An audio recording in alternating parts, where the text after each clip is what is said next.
Во всё есть. Это такой срез социальный на самом деле вообще. Естественно, тот, кто уезжал, они все свои таланты, все свои умения, все с собой забирают. И дизайнеры, и всё это как бы пытаются не забыть и пытаются как бы прилагать усилия к тому, чтобы сохранить. Поэтому и группа-то для того, чтобы мы не забывали свою национальную принадлежность. Как говорят мои русские подруги: "Вы такая малая в кавычках нация, потому что вы уже везде". Я же начинаю всегда говорить там: "А у нас там такая-то девочка, у нас тут такая-то девочка". И все как-то так вот пытаемся же товар лицом. Поэтому для нас такие встречи очень интересны в первую очередь тем, что мы, во-первых, это еще и, так сказать, women's power, женское, так сказать, единство, да, солидарность, всего такого. Наши все энергии, так сказать, объединяются, соединяются.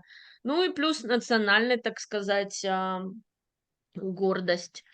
И как бы я вот вопрос-то задала, что действительно там шапка, вот положила шапку, шеверлик, то кук. И, ну, не все же даже уже знают и нашего возраста, что это такое, как его зовут и с какой стороны подходить. Вот, поэтому мы с большим удовольствием вас послушаем сегодня. Девочки, пожалуйста, задавайте вопросы после того, как Оксана расскажет все, да? Все, я предоставляю слово Оксане. Большое спасибо, что вы пришли. И надеюсь, что это у нас будет началом такого, ну, как бы начало у нас уже есть, так что мы ваши клиентки, и поэтому мы ждем с Мгм. нетерпением вашего рассказа. Всем мельдут, здравствуйте, спасибо, что пригласили, здорово, что есть такой диалог и есть такое общение. Меня зовут Нимгирова Оксана, я музыкант по образованию, играю на калмыцких народных инструментах, таких как дамбра, йочин, также и другие родственные инструменты осваиваю. Вот был первый вопрос о том, что как я пришла к своему бренду одежды. У меня случился кризис среднего возраста, когда я не знала, кто я, зачем я. Я тогда бросила музыку, и не занималась музыкой. Потом я вернулась в музыку, и все равно я не понимала, все прошлые какие-то ценности потеряли, для меня ориентиры, у меня не было опор. И я задумалась, о калмыцком, таком понятии, как сакыста, как дар. И почему-то, куда бы я ни ездила, у меня встречались такие люди, у кого либо родственники, либо они сами с Акуста, либо как-то столкнулись. И, в общем, эта информация в меня как-то залетала, и меня на самом деле интересовала эта информация про Сакюста. И я стала думать над тем вопросом, что такое дар. И в калмыцком понимании, и вообще в понимании, вот нам дается дар, и мы, допустим, не идем, не развиваем его, как, допустим, я не развивала музыку, потому что я считала, что это никому не нужно, я могу заниматься музыкой только в листе, если не в листе, у меня просто национальные инструменты, и я думала, что я никому не нужна. И если нет спроса, то зачем мне этим заниматься? Но потом я все-таки занималась музыкой, потому что занялась музыкой в Москве, потому что мне это нравилось. И потихонечку это все началось, но этот вопрос меня не отпускал, что такое дар и почему, зачем он дается, почему он дается. И когда я проживала этот кризис, мне кто-то сказал, это был, кажется, алтаец, он сказал, так дар же он не спрашивает, но в понимании именно калмыцком, саквиста, да, он же не спрашивает, хочешь ты, не хочешь ты, есть ли условия для этого, он дается тебе, значит, у тебя есть эти ресурсы, он дает тебе в руки какое-то умение что-то делать или как у калмыков секреста это были прорицатели, это ном читали, это астрологи были, лечили животных, лечили людей. То есть определенный навык какой-то дается свыше, и ты его должен пройти, этот путь. Сложно он, несложно, это уже второстепенно. Если ты его не проживаешь, если ты не берешь этот дар и не реализовываешь, то он тебе перекрывает дорогу. Если не ты его реализовал, и ты отказался от этого, у тебя будет очень сложная жизнь, либо у тебя очень сложный какой-то момент жизни на грани жизни и смерти, но потом этот дар передается твоему дальнейшему поколению. То есть этот как бы долг в роду, долг у тебя, он не исчерпывается, он остается. Ты как бы должен своему роду, своему народу и так далее. И я стала задумываться об этом и поняла, что я как-то это переложила, этот сокюста, это дар на то, чтобы у тебя есть какие-то навыки, у тебя есть какие-то желания, у тебя есть какие-то стремления что-то, или ты внутри себя чувствуешь какой-то талант, дай ему возможность реализоваться. Но он же внутри тебя есть, и он почему-то занимает твое время, дай ему возможность проявиться. Нужно это кому-то, не нужно, это уже не твое дело.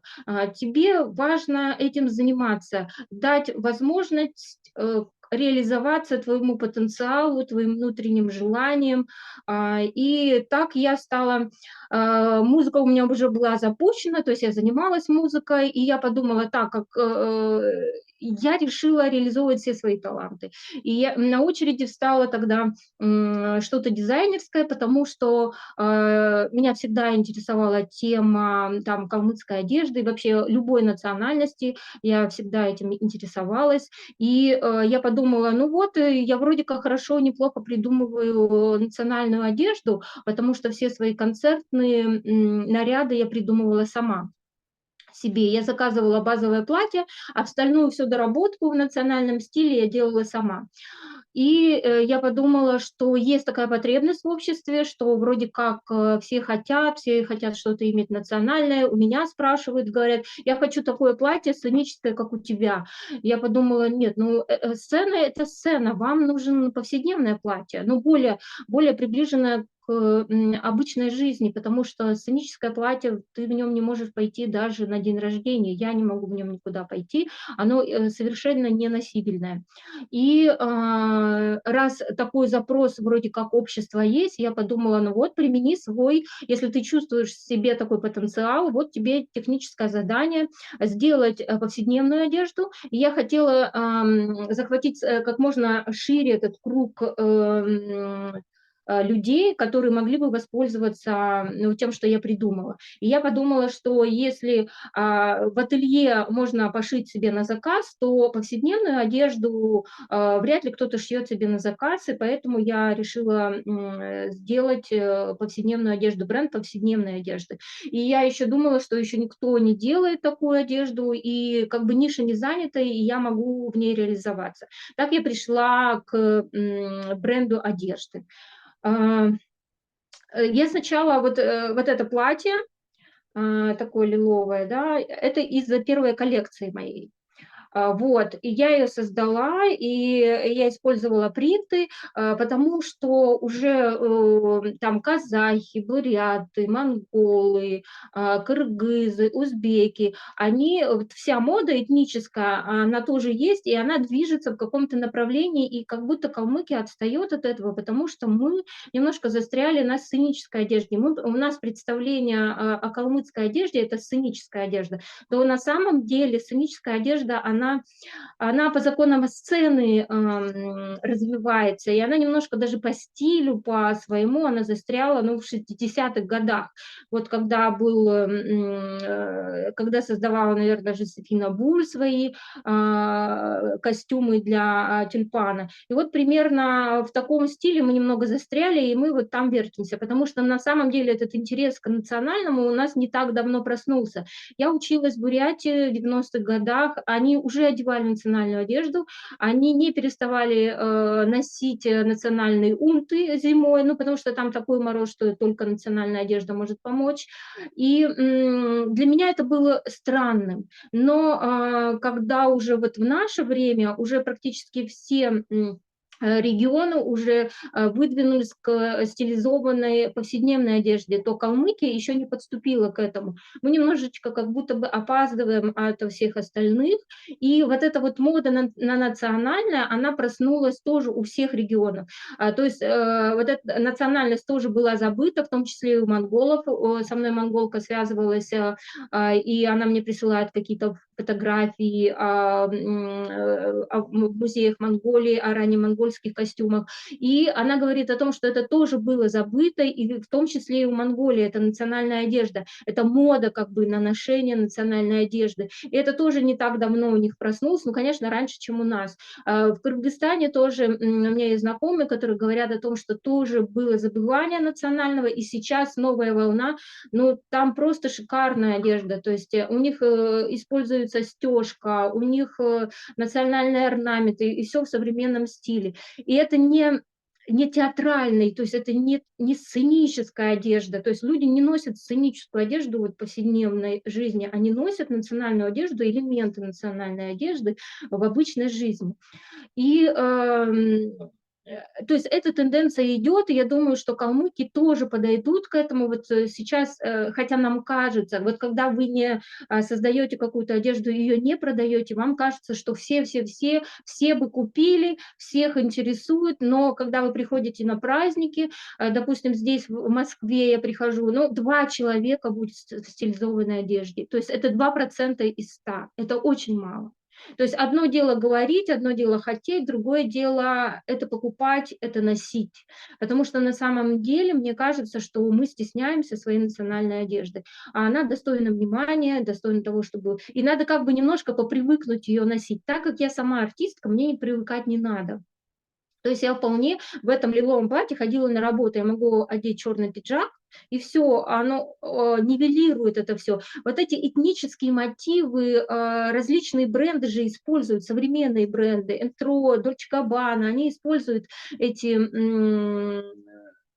э, паттерны национальные. Это придает такой шик в классический образ. И точно так же калмыцкие орнаменты можно использовать в классическом стиле. И я как раз своими фотосессиями показываю о том, как можно отдельные элементы национального костюма использовать в классике. В классике вообще шикарно это все смотрится. Вы можете одеть обычное платье и шапочку, вы можете обычное платье и шеверлыки.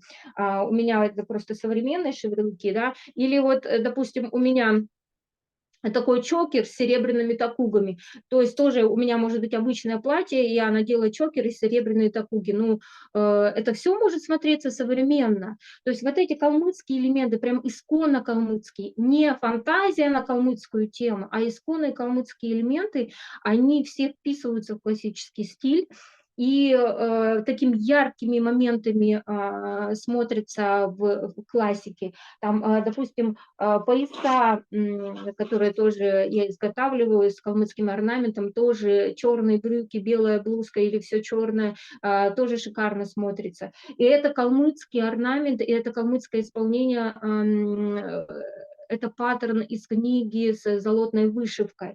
То есть это не сочиненный орнамент, это калмыцкий орнамент, это калмыцкое исполнение, это бархатный фон и золотная вышивка. Вышивка золотом. Вот какие потребности общества я вижу, и также мне сказали, что есть шьющие люди, что есть дизайнеры, что у вас есть возможность это реализовывать, это сделать. И как у меня, наверное, не хватает информации, потому что у меня катастрофически не хватало информации, мне нужен был человек, у которого бы я спросила, а это как, а вот это как, а вот это почему. Допустим, вот я создала эту первую коллекцию, это просто я внутренне спросила себя, вот калмыцкое платье, что самое характерное в нем является, чтобы можно было перенести в современную жизнь, и вот этот вот считывался бы калмыцкий стиль. Мы же говорим о стилизации, да, к современную жизнь. И нам нужно, чтобы этот калмыцкий стиль считывался. Вот вы сами подумайте, что для вас калмыки, что для вас калмыцкая одежда, какой характерный момент, который вы можете взять, вытащить и определить в другую среду, и вы все равно бы считали калмыцкое. У нас на самом деле тоже не хватает понимания, что такое калмыцкое. Мы не знаем орнаментов, мы не знаем лекалов, мы не знаем стиля калмыцкого, и у нас нет узнаваемости, поэтому мы не можем узнать по определенному какому-то паттерну, у нас не происходит узнавание, что это калмыцкое, и поэтому мне приходится это все объяснять.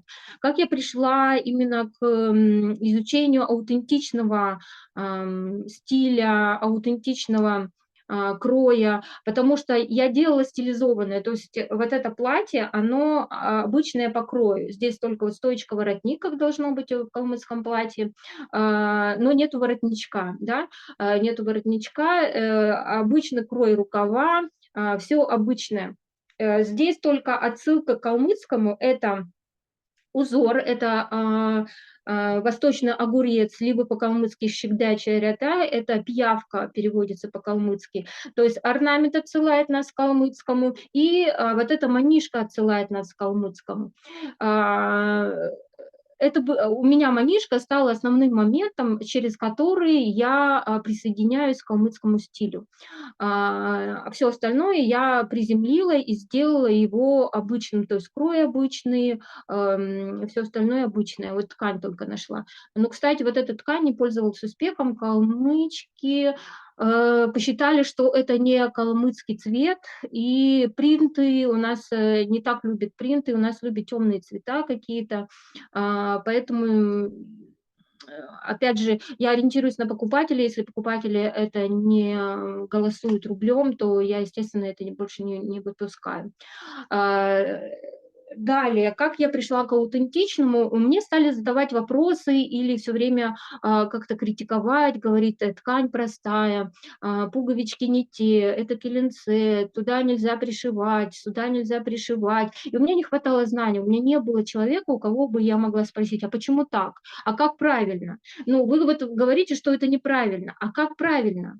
Как нужно было. И я же тоже не в вакууме нахожусь, я тоже я смотрю, как артисты одеваются. И вот те, которые на самом деле знающие люди, они эту информацию как бы не доносят для обычных людей. Они где-то знают, они даже не комментируют, они даже не исправляют, они даже, ну, допустим, я искала лекал лавшик, я не могла найти, думаю, что упоминание в книгах есть о лавшика, что это за лавшик, как он выглядел. И на самом деле вот в нашей среде обычных людей этой информации о калмыцком костюме не хватает, чтобы мы, допустим, все знали, что было так.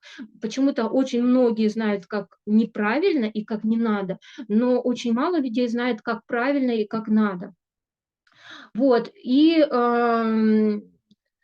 развиваясь в этом направлении, я поняла, я стала читать книги. Сейчас я покажу. Вот основная книжка – это вот эта.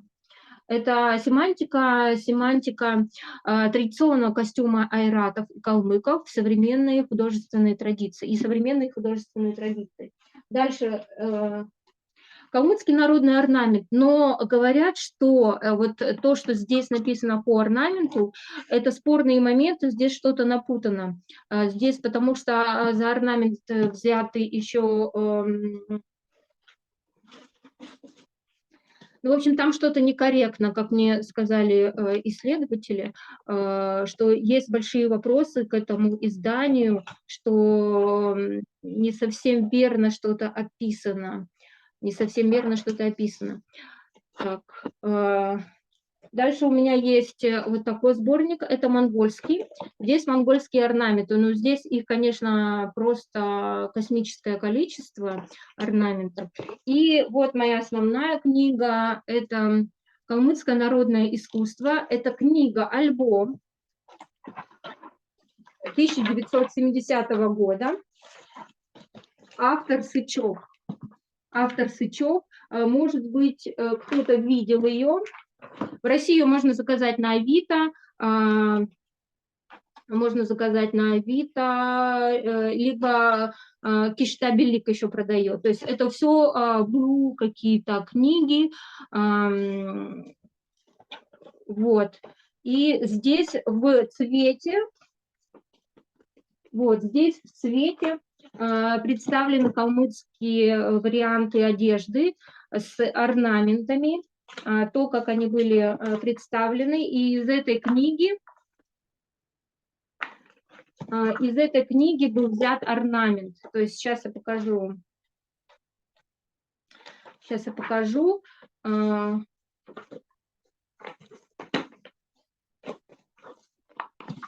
Вот он орнамент, да, верхний, и вот оно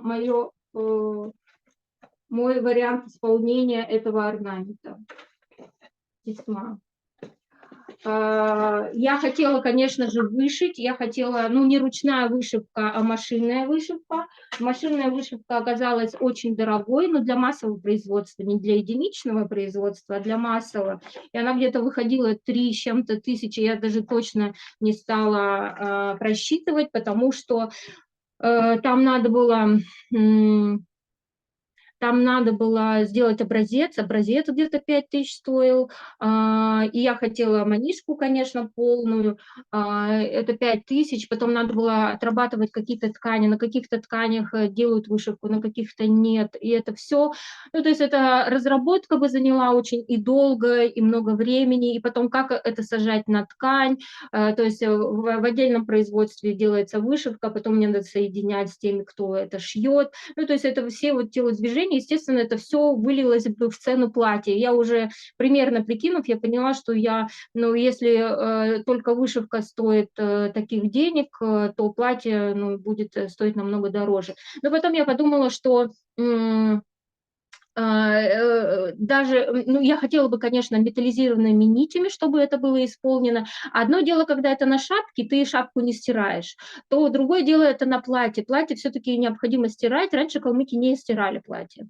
потому что это была золотная вышивка, это золотыми, серебряными шелковыми нитями, ее не стирали. Это достаточно дорогостоящее было, и ткани были дорогие, которые тоже могли не стираться, допустим, шелковые, и их нельзя было стирать. И, естественно, вышивку нельзя было стирать. Даже когда ее вышивали, нужно было, чтобы пальцы не соприкасались с этой вышивкой, иначе эти нити окисляются. То есть о какой стирке идет речь, естественно, это не стиралось. И я поэтому отказалась от вышивки, и я стала думать, как же можно упростить, как удешевить. И я пришла к тесьме, заказала тесьму, это она сделана под заказ, и это был выход мой. Далее я занималась еще калмыцкой вышивкой. Вот, это калмыцкая вышивка крученым шнуром. И на самом деле это золотная вышивка. Калмыцкая вышивка – это золотная вышивка, она всем известна, то есть можно пройти онлайн-курсы, я думаю, и в России, и за рубежом эти онлайн-курсы есть. Это золотная вышивка. Это крученым шнуром. Сейчас вот в России, допустим, вышивают иконы такой вышивкой. Это крученый шнур, и в серединке здесь вышивка – это гладью прикреп. То есть здесь два вида золотной вышивки, гладью прикреп, и также, вот смотрите, этот галун заводской из латунных нитей. То этот галун тоже был ручного ткачества. Допустим, кавказские народы уже восстановили это ручное ткачество, это на дощечках такое ткачество. Если кто-то занимается, сделайте. То есть и галун еще ткался вручную, подвязываться ткались, и там еще был рисунок внутри, буддийские рисунки. И еще шнур, который окаймлял, сейчас я покажу. То есть на самом деле костюм был декорирован многослойно, там было очень много слоев отделки. Вот, допустим, вот здесь, да, вот мы видим здесь, да, это шнур двухцветный, потом вот это, скорее всего, ткань, и вот пошла вышивка. Вот пошла вышивка, и смотрите, сколько цветов, совмещение цветов. Сейчас я покажу еще один вариант. На самом деле книжка шикарная, это как настольное пособие, то есть когда ты не можешь видеть эти музейные экспонаты, ты не можешь их трогать, то хотя бы по фотографиям в интернете и по этой книге. Кстати, эта книга есть в интернете, я могу прислать ссылку, вы посмотрите хотя бы это в фотографиях. Сейчас мы смотрим. Это подвяз на цикдык. Вот смотрите, это все выткано, и здесь буддийские символы. Буддийские символы, дальше это золотой шнур калмыцкий. И смотрите, какие кисти, они тоже, смотрите, сколько здесь цветов. Это на цикдык, это такой подвяз. Это тоже другая техника золотной вышивки, это тоже относится к золотной вышивке, это другая техника. И мы это тоже не восстановили, это тоже этим надо заниматься. Насколько был многослойный и очень трудоемкий, мастерски выполненный костюм. И вот смотрите здесь, смотрите, сколько слоев. Шнур двухцветный. Дальше вот этот галун, он тоже ткался. Дальше пошла вышивка, это линейный зек. Линейный зек, и дальше это тоже золотные ниточки, которые также вывязывались. И все разного цвета. Линейный зек – это шнур, да? Это тоже шнур, как этот, только здесь вот он в виде юрты, а линейный это просто линиями. Это такие же шнуры, которые сделаны линиями. Но если, допустим, вот мне сказали мастерицы, вот в Цыганомане находятся мастерицы, вышивальщицы калмыцкие, они сказали, что у меня, видите, цветовая гамма не по-калмыцки выполнена, хотя цвета друг к другу подходят. Вот как выясняется, то есть это много нюансов, ты даже не можешь их всех понять сразу. Я вот выучилась, то есть я технику поняла, как нашивается, стала вышивать, и потом мастерицы сказали, у калмыков вот эта вот цветопередача, вот эта радуга, она идет по определенным канонам. И я эти каноны не поняла, потому что надо художественным образованием, видимо, обладать, чтобы понять. Вот, допустим, переход цветов здесь. Переход цветов, да, какой? Переход цветов здесь. То есть там были определенные хода эти цветовые, то есть по каким цветам они переходили. И я, получается, не поняла этих канонов. И если смотреть по вышивке, она достаточно яркая, она очень контрастная. То есть какие переходы цветов. И если мы хотим прям соблюсти все каноны и цветовые, получается, каноны, то лучше вот по этой книжке делать. Берем определенный орнамент и идем. Золотая, серебряная нить, потом там розовая, красная, черная, от черной к зеленой и так далее. То есть я не знала, пока я не столкнулась с этим, я не знала, что еще есть каноны цветовые, по которым мы должны переходить. Далее, так, я давайте вкратце расскажу, допустим, чем отличались платья. То есть у нас еще основные моменты, мы не знаем, чем девичье платье отличается от женского, замужней женщины, и в чем различие. Мы просто берем калмыцкие элементы и их смешиваем. Все же калмыцкое, и поэтому я могу это надевать. Но у калмыков вот этот вот костюм, он был маркером. То есть ты находился на определенном моменте жизни, и вот все твои статусы, они маркировали, костюм маркировал эти статусы. Ты замужем, ты засватана, ты половую зрелость достигла, ты вышла из детородного возраста, ты уже не можешь одевать определенную шапку. То есть весь костюм, он о чем-то говорил, какого ты рода, потому что калмычка носила орнамент своего рода. Вот, итак, начинаем с девичьего и мужского костюма, так как и девичий, и мужской костюм, они по крою идентичны. Вот это девичий. В девичьем костюме обязательно должен быть пояс. И в мужском костюме обязательно должен быть пояс. То есть это характерная особенность.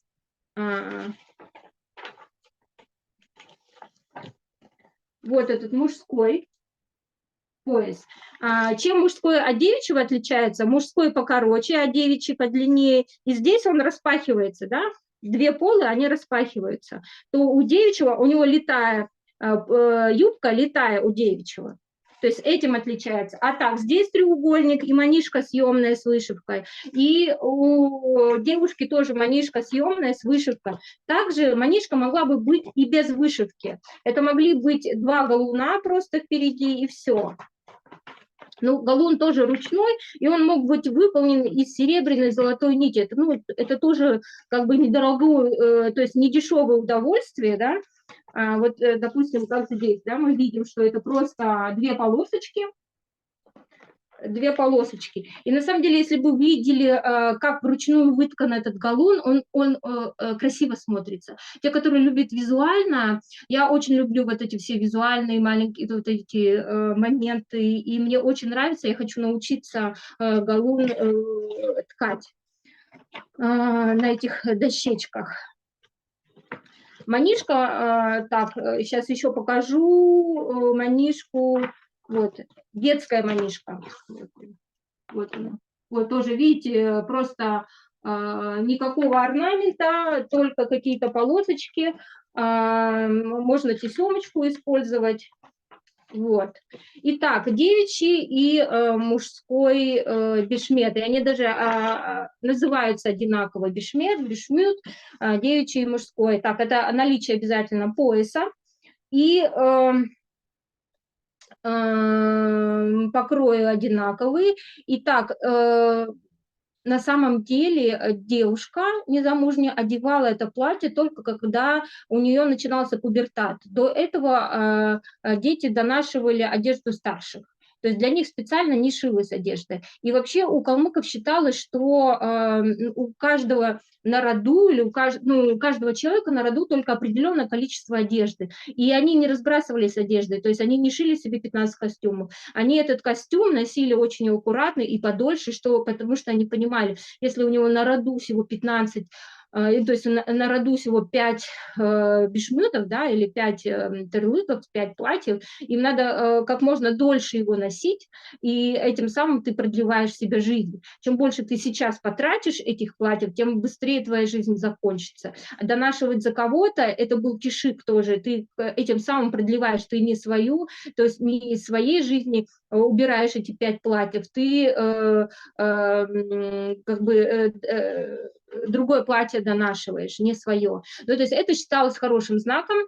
И если этот человек еще хорошую жизнь прожил, ну, то есть этот ребенок до определенного момента вот это вот отрочество не болел, хорошо прожил, не попадал в какие-то неприятные ситуации, то это значит, ты, донашивая его костюм, ты и на себя примериваешь его жизнь, значит, с тобой тоже будет так же хорошо, как у него. То есть и калмыки придавали этой одежде такое значение. И эта одежда, она как бы была продолжение тебя, и поэтому ее не отдавали, не дарили, особенно шапки, не отдавали, не дарили, что-то не делали там, не бросали шапку и прочее, потому что это все равно, что ты сам с собой это все производишь.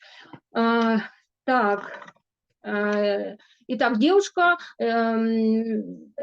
она достигала пубертатного возраста, она надевала бешмют, и ей заплеталась одна коса. До этого у нее были волосы либо сострижены, либо много косичек, кажется, было, что-то такое. То есть у нее не было одной косы. И вот только в пубертатном возрасте ей заплетали вот эту прическу. Одну косу и на одну косу накосник. Сейчас я покажу накосник. То есть у замужних женщин у них были серебряные, это у замужних, да, вот такие серебряные, в виде трилистника или стрелы, то у незамужних у них была вот такая подвеска. Она, видимо, могла выполняться тоже и с вышивкой, тоже вот с такими.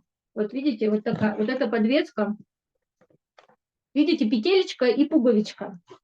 Петелечка и пуговичка – это подвеска к этой одной косе. Подвеска к одной косе. Сейчас я покажу, как она крепилась. Это вот на шеврелках такая же система. Петелечка и пуговичка. Коса. Вы через косу продеваете эту петелечку и застегиваете на пуговичку. И застегиваете на пуговичку. Через косу вот туда продеваете петелечку. Сейчас покажу. Вот, и застегиваете. Это что касается именно этого накосника, как вы накосник крепите. Накосник можно, вот смотрите, вот у меня на дамбре вот такое я сделала, это фетр. Вырезаете примерно вот такую фигурку, да. Здесь можно бисер, потому что вот в представленном экземпляре бисера. Здесь бисер, здесь какие-то украшения. Вот это все я сделала из фетра. Я думаю, что каждый сможет такое сделать. И вот на эту одну косу девичью закрепляется этот накосник. Также на накоснике могли быть каури, как их называют? Мгм. В общем, различные украшения, какие вам покажутся красивыми. Все эти украшения – это обереги, это отгоняют злых духов и так далее. У всех народов это с этим связано. Так, это у нас девичий костюм. Мужской костюм – это также бешмют, это также пояс, шапка. И шапка и пояс у мужчин это тоже основные такие паттерны, основные моменты, и мужчина не мог выйти из юрты без шапки и без пояса, даже если там кто-то ворвался, кто-то нападает и прочее, он обязательно хватал пояс и надевал шапку, то есть он мог не одеться, но с поясом и шапкой он должен быть. Пояса были серебряные и из других металлов, и по поясам определялся твой статус. Допустим, вот она незамужняя девушка, и у нее серебряный дорогой пояс, и женихи понимали, какого статуса эта невеста, и могут ли они позволить себе такую невесту. Может ли род позволить себе такую невесту дорогую, да? То есть это тоже вообще внешний вид, он считывался, это был определенный код, это был рассказ без расспросов. То есть ты своим видом показывал кто-то, что тебе, что можно уже свататься, и какого статуса невеста или какого статуса мужчина. И как сейчас делают, допустим, бешмюды, как в танцевальных коллективах и прочих, то есть там обилие вышивки, допустим, на самом бешмюте. На самом бешмюте и по фотографиям, и по этой книге мы видим, на самом бешмюте нету никакой вышивки, только обрамляет вот этот галун. Галун – это вот этот позумент, то есть только галун без вышивки там. Только галун обрамляет весь бешмет.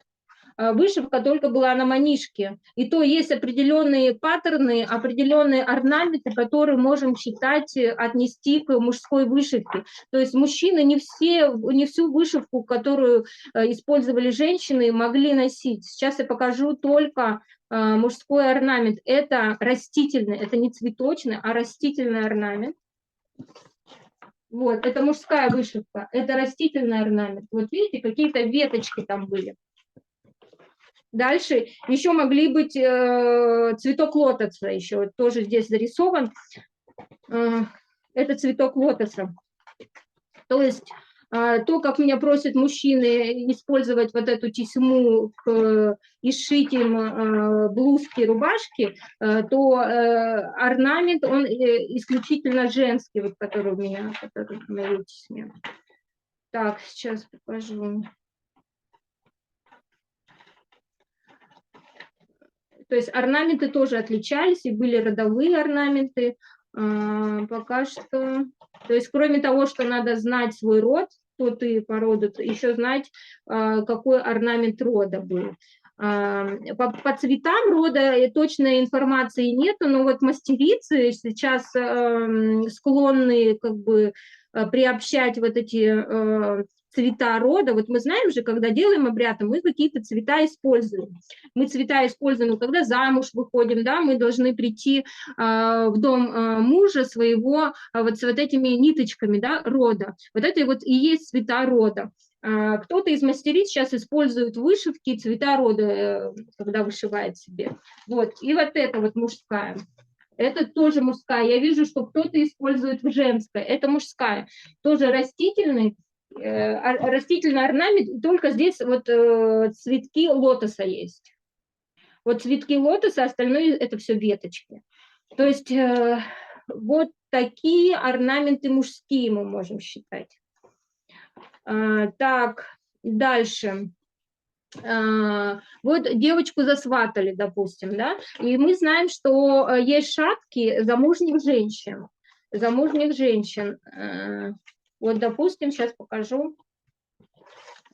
Шапка халмак. Вот эта шапка халмак, где два разных околыша. Это шапка замужних женщин. Почему шапка замужних женщин? Потому что там вот в разных околышах разный орнамент рода. С одной стороны мужской, с другой стороны женский орнамент рода. И эта шапка, она несимметричная, да? То есть она с одной стороны здесь выпирает, с другой она коротенькая. Сейчас покажу. И эта шапка замужних женщин, но на фотографиях мы видим, что девушки, незамужние, мы это определяем по костюму, незамужние, значит, она с поясом, да, мы видим, что она в шапке, почему она в шапке замужней женщины? Потому что ее засватали. Определение когда девушка засватана, она могла носить шапку халмак, а это вообще родовая шапка, она очень дорого стоила. То есть вот это вышить все, вот улан-зала у нее, посмотрите, ярусами, это все шелковые нити. Это очень дорогая шапка. Она еще должна держать форму, то есть там клей дорогой использовался, чтобы это все проклеить, да? Там несколько ярусов различных орнаментов, то есть можно было, ну не знаю, вот здесь Олеся в Москве живет, русская девочка, она вышивала 4 года, но не каждый день она вышивала. 4 года вышивала шапку. И там были... Она золотые нити использовала только немного, она их использовала. Она их не использовала, с одной стороны, я их только использовала золотые нити, а с другой стороны, использовала она латунные нити и посеребренные нити она использовала, и шелковые нити.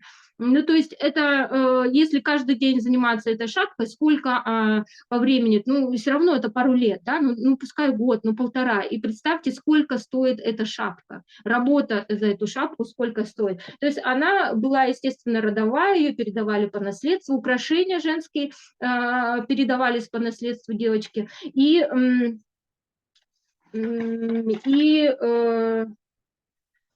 эта шапка получается на незамужней девушке. Это вот ее засватали, и вот этот род мужа одевал на нее эту шапку. То есть он показывал, она уже засватана.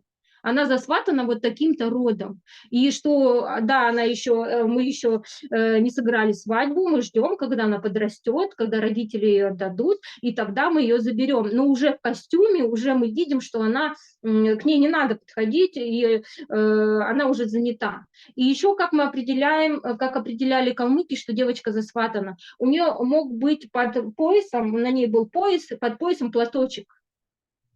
А платочек носила более пожилое поколение, вообще это замужние женщины, и более пожилое поколение носило платочек на костюме. Он мог повязываться на цыгдыке, либо на тырлыке, еще платочек был. Вот, а если незамужняя девушка носила платочек, значит, она тоже засватана. Опять же, это версии. Вообще во всех книгах, вот в этих книгах, да, в этой книге, в книге «Калмыки», все исследователи, они предъявляют свои доказательства и обосновывают свои версии. Это версия. А если меня комментируют люди, которые знают почему-то на 100%. Они знают на 100%, они говорят, этого не было. Я говорю, почему это не было? Ну, хотя бы, чтобы... Я увидела это точно у бабушки, я видела, ну, вот какие-то все равно нужны доказательства. А вот понимание того, что я калмык, и я считаю, что это было правильно, но я тоже калмычка, я тоже что-то считаю, да, но это не основание так думать. Вот, и... Опять же, все выдвигают версии на основе фотографии. Они видят, что девочка не замужняя, точно. Почему у нее платок? Вот, у кого-то платок под пояс поддет, а у кого-то нет. У кого-то шапка халмак, да, а у кого-то нет. И это как версия, что она, значит, была засватана. Но, допустим, вышивальщицы говорят, нет, это просто для фотографии. Пришли фотографы, им сказали, а ну-ка ты надень-ка вот эту красивую шапку, ну-ка мы сфотографируем. Ну, это тоже может быть. Это тоже может быть. Но я почему-то так не думаю, что все-таки они хотели показать, те фотографы, которые приезжали, это же было этнографические, это были этнографические поездки, допустим, были этнографические атласы, и калмыки в них сохранились, в этих атласах, и одежда калмыцкая сохранилась, и им нужно было сфотографировать то, как они носили, а не то, как ты приехал туда и считаешь, что по цвету или по этому нужно этой девочке надеть эту шапку. Но я думаю, что это было бы неправильно. Но это, опять же, тоже моя версия того, как образовались эти фотографии, где мы видим там незамужнюю девушку в этой шапке халмак. Итак, если говорить о халмак,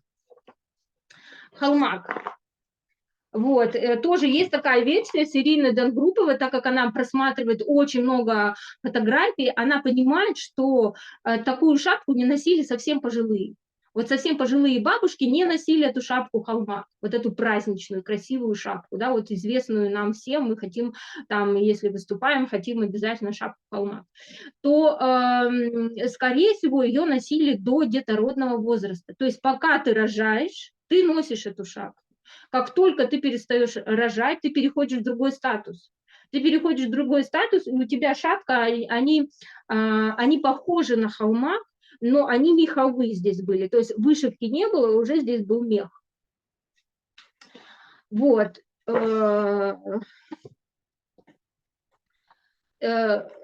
Далее переходим к костюму замужней женщины. Вот костюм замужней женщины, вот можно считать, что он на мне, да. Это терлык, да, это терлык, это цыгдык.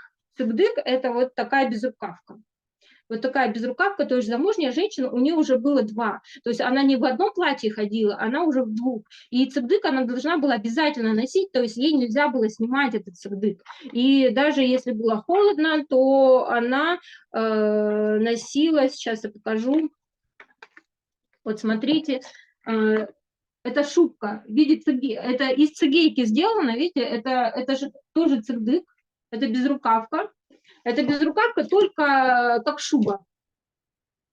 Она не могла выходить без цыгдыка. Вообще комплекс костюмов калмыцких – это тюрко-монгольские костюмы. Они даже сходны по наименованию, особенно женские. Они все сходны по наименованию с родами бурятскими, с родами тувинскими, также с алтайцами и с хакасами.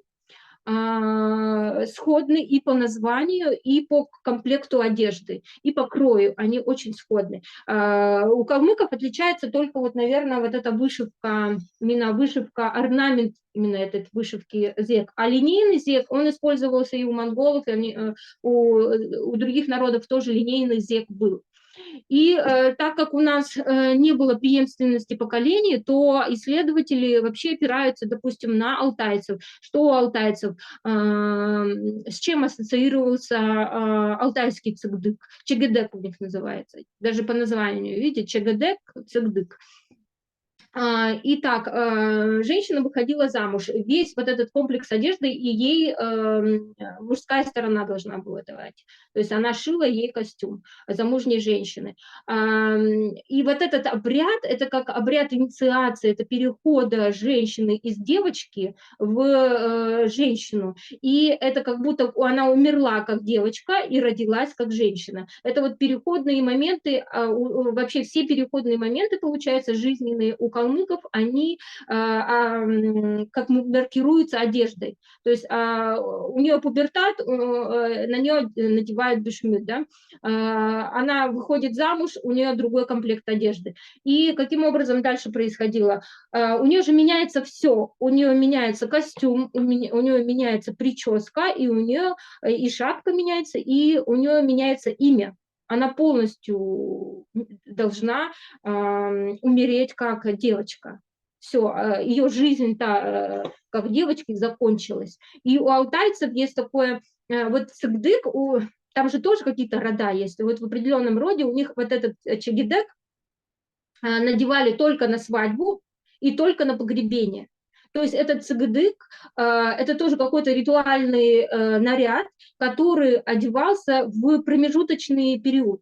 То есть, когда она умирает как девочка и рождается как женщина, она цыгдык одевала, и чагедек. И тогда, когда она уходила в другой мир, она в телесной форме умирала и возрождалась как какая-то энергия. То есть этот цыгдык, чагедек, это ритуальная одежда.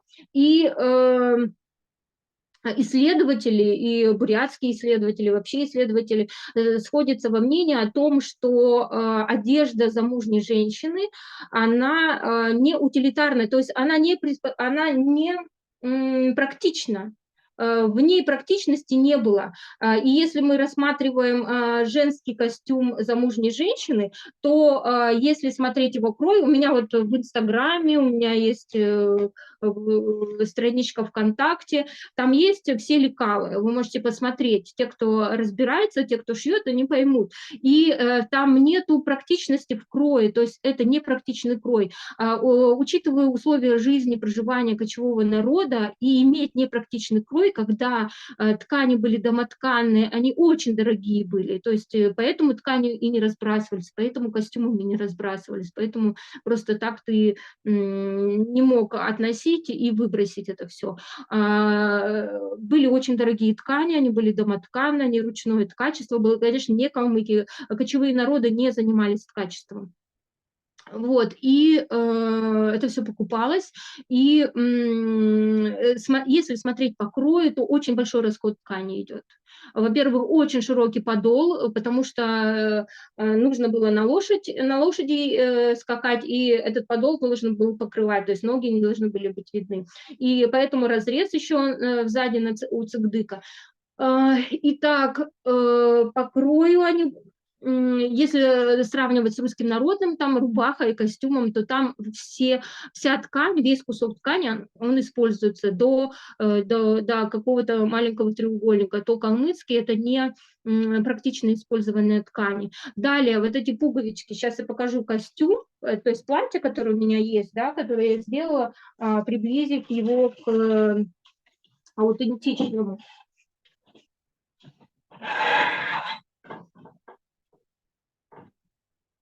Вот мы видим, да? Вот мы видим пуговички навесные. Они были действительно навесные, а закрывалось все вот на такие петелечки потайные.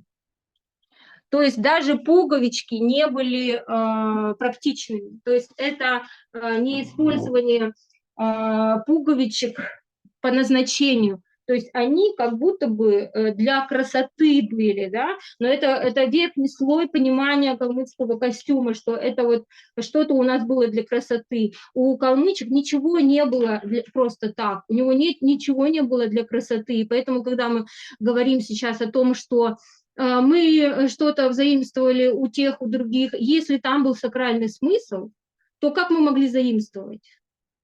Это вообще женский костюм замужней женщины, и особенно шапка, она вот все этнографы говорят о том, что она самая менее подвержена взаимствованию. Потому что вообще у всех народов женский костюм, там слишком много смыслов, чтобы ими разбрасываться и брать что-то другое. Потому что в каждой, в лекале, в орнаменте, там был смысл. Если родовой орнамент, почему она должна была вышивать орнамент какого-то там еще кого-то, да? Вот. Сейчас я покажу пуговички, которые были представлены. Хотя вот здесь есть на картинке тырлык, где... Вот, смотрите, какие пуговички, да, они были навесные. Они были навесные, да, и еще были вот такие прожилки, вот как я тоже здесь сделала, вот такие вот обязательно должны быть перемычки. Должны быть перемычки. И чем хорош этот Сычев, он зарисовал эти пуговички, какими они были, какие... Вот такие они могли быть пуговички. Вот видите, они бусинки, да, еще с камушками. С камушки. В основном это, конечно, серебро, либо другой какой-то металл тоже под серебро. Итак,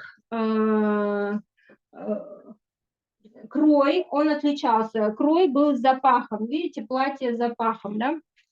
Не слышно, наверное, платье с запахом. Оно Вот такой крой. Пуговички навесные. Обязательно должна была быть ластовица. Вот. И, естественно, еще платье шили с подкладом. Верхний цикдык. Он тоже у цикдыка полностью окаймлял орнамент. Орнамент, и дальше верхняя одежда, это могла быть лавшик.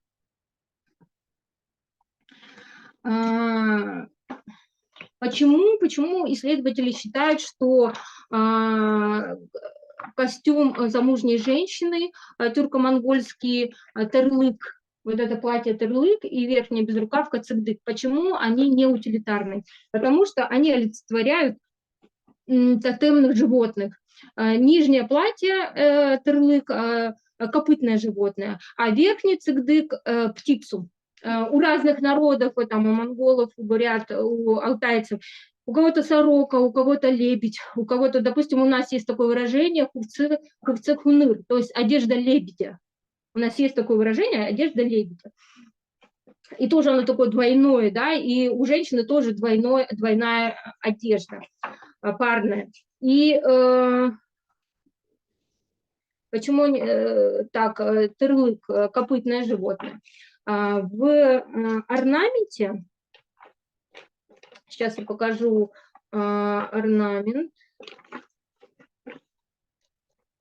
Вот он, этот орнамент, да, это орнамент манишки. В середине есть вот такой вот, это называется копытце, копытце жеребенка.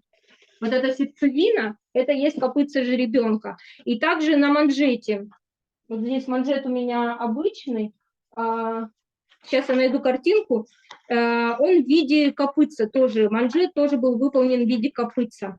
И вот он, видите какой? Он тоже в виде копытца. Это форма манжета.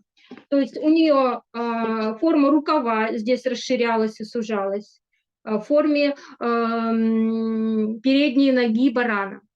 Дальше у нее манжет в виде копытца. У нее орнамент везде в серединке, это копытца. Это копытце жеребенка, да? А почему? Почему у нее в орнаменте копытце, почему у нее рукав в копытце, почему такие отсылки? Есть такой обряд поклонения огню. Я не смогу правильно его произнести, в общем, поклонение огню, и хозяйка очага, хозяйка этой юрты, она занимала одну из главных ролей в этом обряде, и она была единственная женщина, только она могла участвовать в этом обряде, остальные все были мужчины рода. Это на все значимые моменты, это свадьба, это похороны, это рождения ребенка, всегда производили этот обряд. Итак, там подвешивалась эта передняя нога жертвенного животного, она как бы накапливала это счастье, она ночь или сколько-то, или возле алтаря, или возле мужчины должна была быть подвешена, она как бы собирала это все, и потом на следующий день происходил этот обряд. И женщина, она в одной руке держала эту ногу барана, а в другой она своей рукой изображала барана. То есть она своей рукой одной изображала, другой она держала ногу барана. И она как будто бы изображала из себя этого барана. Все остальные ходили вокруг, там были другие жертвенные части этого барана. Мужчины ходили вокруг очага и призывали счастье, хюре-хюре говорили. А она типа была вот этим полубараном, полуженщиной. И она являлась вот этим посредником между мирами. То есть женщина была, ее костюм, она же с помощью костюма же своего, да, это делала, а женщина сама и ее костюм, они были как посредники между мирами, которые зазывали это счастье. И еще почему вот Бакаева склоняется к тому, чтобы и другие исследователи склоняются к тому, чтобы считать калмыцкий, ну не калмыцкий, вообще тюрко-монгольский ансамбль Терлык-Эцэгдык сакральным комплексом, потому что, вот смотрите, девушка, когда выходила замуж, у нее состригали ногти и кусочки волос. И говорили, чтобы она не унесла счастье. Ну, значит, она может унести счастье.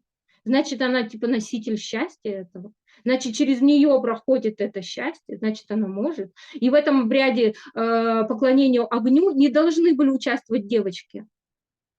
Только мужчины этого рода, потому что эта женщина, она зазывает счастье в этот род. Она в этом роду. Вот, и она может, получается, это все, она такой вот посредник.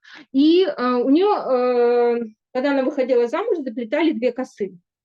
У нее заплеталось 2 косы. Для чего? Потому что одна коса олицетворяла женский род и женскую часть, а другая коса олицетворяла мужской род, мужскую часть и мужа. И здесь она хранила свою энергию, а в левой стороне мужскую энергию. Вся правая часть – это женская. Правая коса, все это женская правая сережка. И также еще незамужняя девушка, у нее была всего 1 сережка. У нее могла быть только 1 сережка. Только когда она выходила замуж, ей надевали 2-ю сережку. Тоже знак, да? То есть она становилась полноценным человеком, полноценной женщиной она становилась. У нее и костюм стал отличаться от мужского, а так он был похож на мужской. Да? И вот этот вот халмак, который 2 колыша, но не у всех был халмак, она могла быть и в обычной шапке, да, то есть или в такой, как торцик, в Камчатке и прочее. И вот эти 2 косы, волосы, и когда она выходила замуж, ей покрывали волосы шеверлыками. Ей покрывали волосы шеверлыками, вот, в косу вдевался шеверлык, дальше через косу проделывался эта петелька и на пуговичку. И так шеверлык держался. И надевали серебряные тапуги. Вот они, серебряные тапуги. Итак, если женщина, она могла накапливать счастье, она была проводником между мирами. Какими мирами? Ну, это вот прародителями. Прародителями, теми, кто дает этот расплод, кто дает это счастье, кишик, покровительствует, то есть она была этим посредником, и поэтому у нее не должно быть этого пояса. Почему еще не? Ее еще называли бюзгэ, и по-монгольски бюзгэ, то есть беспоясная. То есть женщину еще не называли, там могли не называть просто женщина, а ее называли беспоясная. То есть это было ее самое название, беспоясная. И поэтому сейчас, если мы там на каком-то национальном мероприятии, естественно, пояс мы не носим. Если это стилизованная одежда, вы хотите просто подчеркнуть какие-то калмыцкие элементы, пожалуйста, пояс можно носить хоть кому. Итак, она была беспоясная, у нее было, ей делили волосы на 2 части, и мужчина рода должен был, первый, кто дотрагивается до ее волос, это мужчина рода, и он маслом мазал этот пробор. Это тоже символика какая, да, чтобы, может быть, жизнь была масляной, чтобы было все хорошо, и вот это вот разделение, вот это, она 2 косами, она оберегала разные рода, и она вообще совмещала эти рода. То есть в женщины совмещались же эти рода, это покровительство и женского рода, и мужского, и дальше она давала это детям, да, это покровительство. И вот это олицетворение 2 родов, и мужского, и женского. Правая сторона – это женская, левая – это мужская. И далее вот серебряные тапуги. И вот эти серебряные тапуги, они имели вид в виде стрелы или трилистника. Опять же, что-то связано с деревом, да, и вот этот трилистник, что мог означать эти серебряные тапуги? Допустим, в Джангаре есть упоминание о том, что этими серебряными тапугами, они же как бы тоже стрелы, да, если мужчина, он стрелами пронзает и убивает, то женщина, она получается, ее волосы, они идут от головы и опускаются до низа. А у калмыков было третичное понимание мира, и оно распространялось на его тело. То есть верхняя голова вместе с воротником относилась к верхней части, это середина и низ. Если у незамужней девушки у нее был отделен низ поясом, да, это отделен животворящий низ, то есть он как будто бы, ну, в понимании там грязный, в понимании буддийском и храмовом он грязный, да, то он отделялся у незамужних этим поясом. А когда она становилась женщина, ее готовили к расплоду, к тому, что она будет рожать, у нее убирался пояс, все, она связывалась с этими мирами, с этими тремя мирами. И вот эти вот косы, они, получается, протягивались сверху донизу. И наконечники, они как будто бы и пронзали, и оберегали, и животворяли. И шеверлыки, для чего же они закрывали эти волосы? Если тоже волосы были этими носителями этого счастья, сама женщина была носителем, но ее как бы ответвление это волосы, они тоже могли, и потеря этих волос тоже была нежелательна. И калмычки еще могли увеличивать эти количество волос конскими волосами, они вплетали их, да, или черными нитками они вплетали, то есть на некоторых фотографиях прям вот такие какие-то косы, они их как будто расширяли, и еще добавляли к такугам еще что-то такое вот большое, то есть это могли быть большие такуги, также еще могли быть какие-то подвески, потому что вот это у меня это историческая реплика. Это такой такуг хранится в музее имени Пальмова, и там, видите, подвески. Ну, значит, туда что-то подвешивали, да? Есть вариант, что это были колокольчики серебряные, а есть вариант, что это, ну, это мой вариант, что, может быть, такие вот какие-то кисти были. Может быть, даже разноцветные, как на подвязах у цигдык. У цигдык вот здесь в середине были вот такие подвязы еще.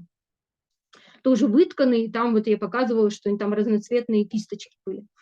Вот, и получается, этими шеверлыками, и почему у калмычек обязательно должны были косы быть закрыты, а шеверлыки, они как будто накапливают это счастье, они накопителями были, они этой оболочкой, которая накапливает. И распущенные волосы могли быть, когда она теряла мужа, потому что в какой-то книге Сычева я видела, что калмычка была с распущенными волосами, где-то я читала о том, что если у нее муж умирал, то она могла и распустить эти волосы. Получается так. А как крепят шевелыки?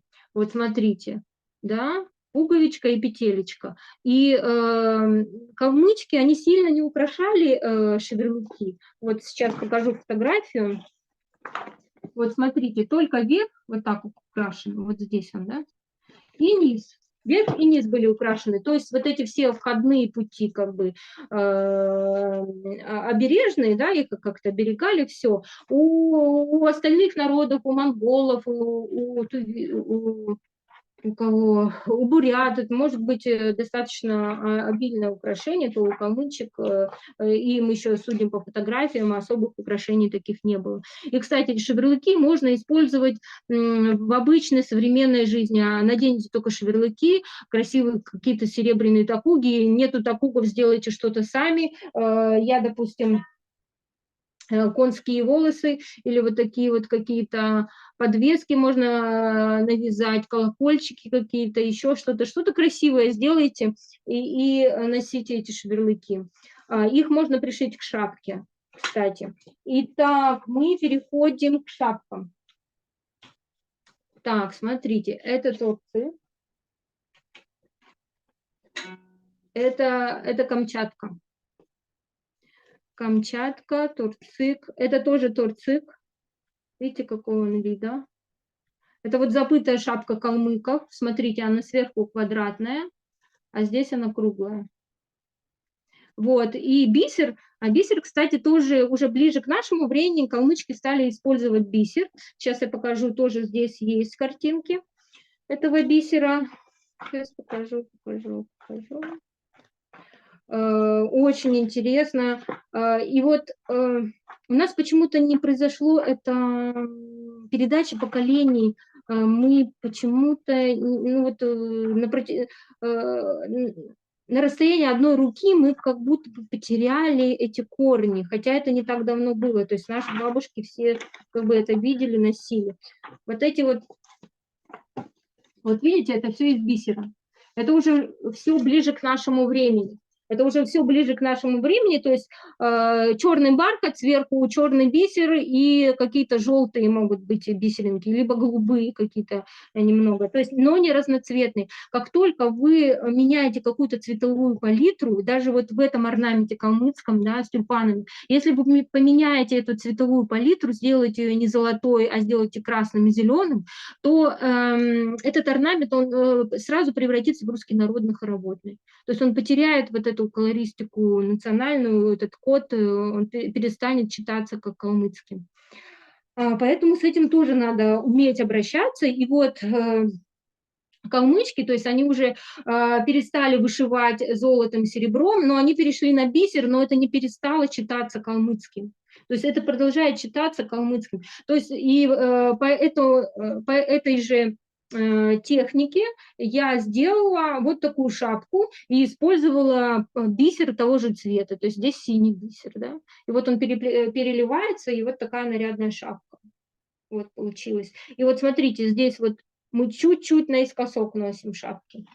Итак, мы знаем, что Камчатка, ну, всем известно, да, что Камчатка – это девичья шапка. Везде в музеях написано, что это девичья шапка. Вот так ее носят. Ее носят вот чуть, вот я ее не ровно, да, ношу, а чуть наискосок, вот так вот. Я вообще предпочитаю шапки носить чуть меньше, чем у меня. Вот она чуть зацепилась, и даже если посмотреть на фотографиях, то они как будто бы меньше головы, шапки меньше головы, то есть они не больше, а чуть меньше головы. И у них шапка, вот она где-то здесь цепляется, и вот посмотрите до ушей, какое расстояние большое там. Вот, посмотрите так. И вообще, ну, если вам неудобно, как-то вы еще не срослись с этим калмыцким стилем, вообще калмыцкий стиль, он яркий. Вы сразу становитесь заметными, вы сразу становитесь яркими. А еще, особенно, когда вы мерите вот такую шапку, как эта, вы сразу понимаете какую-то статусность, вы по-другому начинаете ходить. И то есть, получается, вот этот калмыцкий стиль, калмыцкие шапки, они придают вот сразу вам этот стиль. Вы сразу понимаете, кто вы, и что как-то надо по-другому ходить даже, да. Вот. Это шапка Камчатка. В музеях написано, что она девичья, но на фотографиях, старинных фотографиях, когда еще калмыцкую одежду носили именно по канонам, на замужних женщинах, а мы определяем это по определенному крою платья и по цикдыку, да, на замужних женщин были эти камчатки. И мы, ну, судя по фото, допустим, Ирина Дангруппова говорит, на пожилых я не видела, на фотографиях пожилых я не видела шапку-камчатку, вот, но, скорее всего, это носили только молодые, либо есть такая версия, что до рождения первого ребенка она могла носить эту камчатку, а потом не носила. Точно так же это относится к джатык. То есть мама мне говорит, что джатык носили бабушки. Она говорит, вот джатык так, джатык, да. Но вот что без вышивки, да, без вышивки. Почему без вышивки? Может быть, тогда не вышивали уже, да, и поэтому без вышивки. Либо потому что пожилые уже не носили вышивку, поэтому, да. То Что есть такое тут... джатык? А джатык – это очень похоже на Камчатку, только здесь плоско.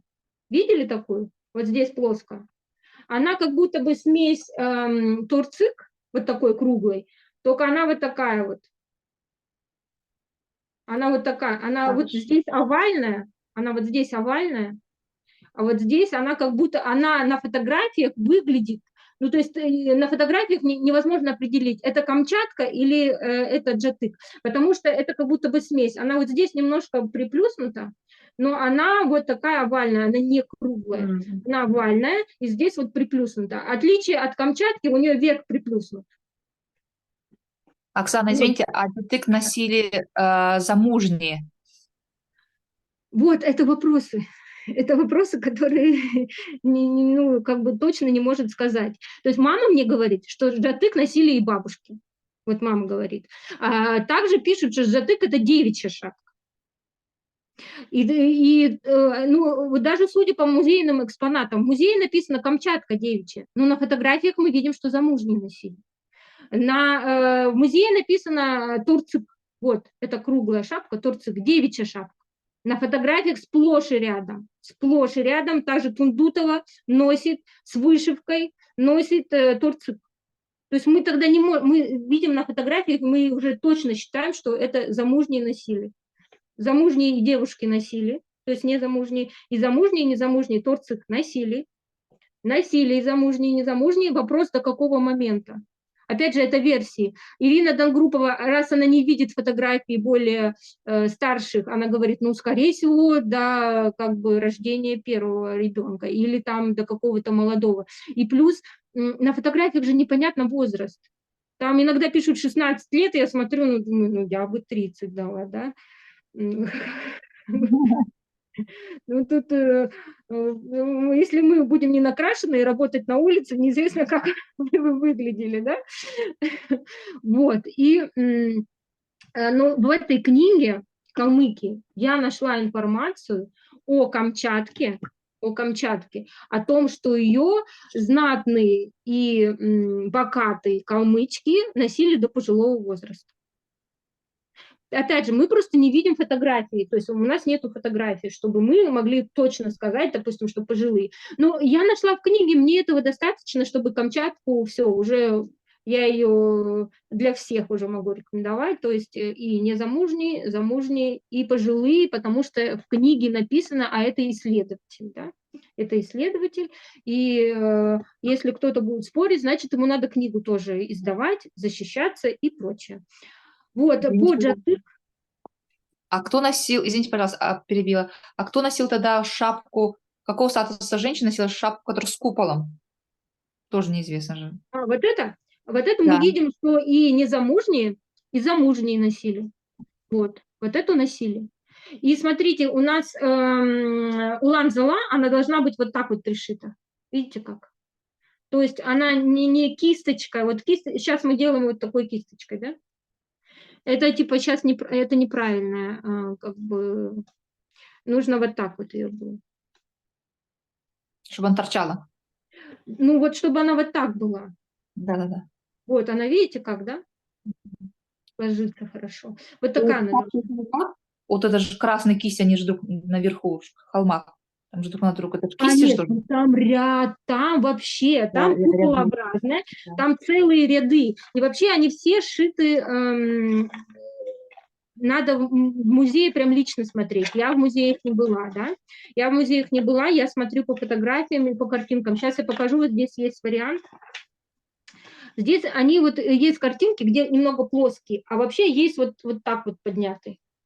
Вот как и эта шапка. Да, вот поднят, видим, да, что она вот чуть, она поднята, она не плоская, да. Сейчас я покажу здесь на картинке.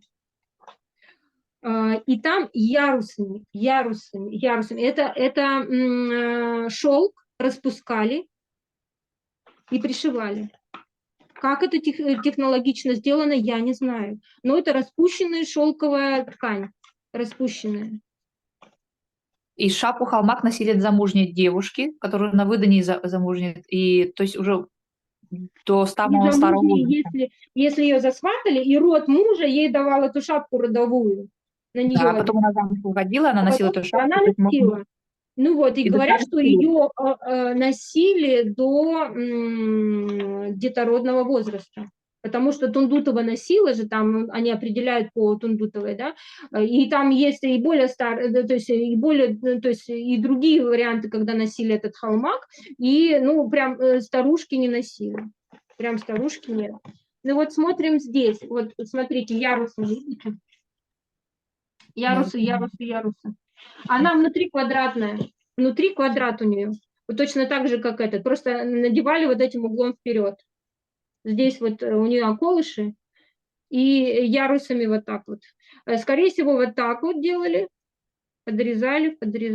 Ну, не могу сказать, как это технологично.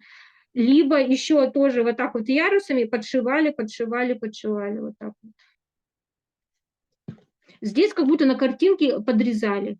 Как это на самом деле, надо смотреть живьем. Подрезали, подшивали. Олеся, вот здесь она живет в Москве, она говорит, что там подшито.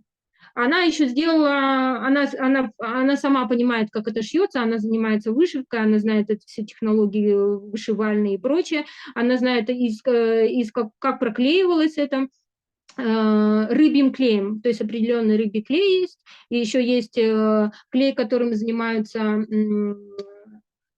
реконструкторы, это где-то в Европе он продается, вот он хорошо клеит, то есть это натуральный клей.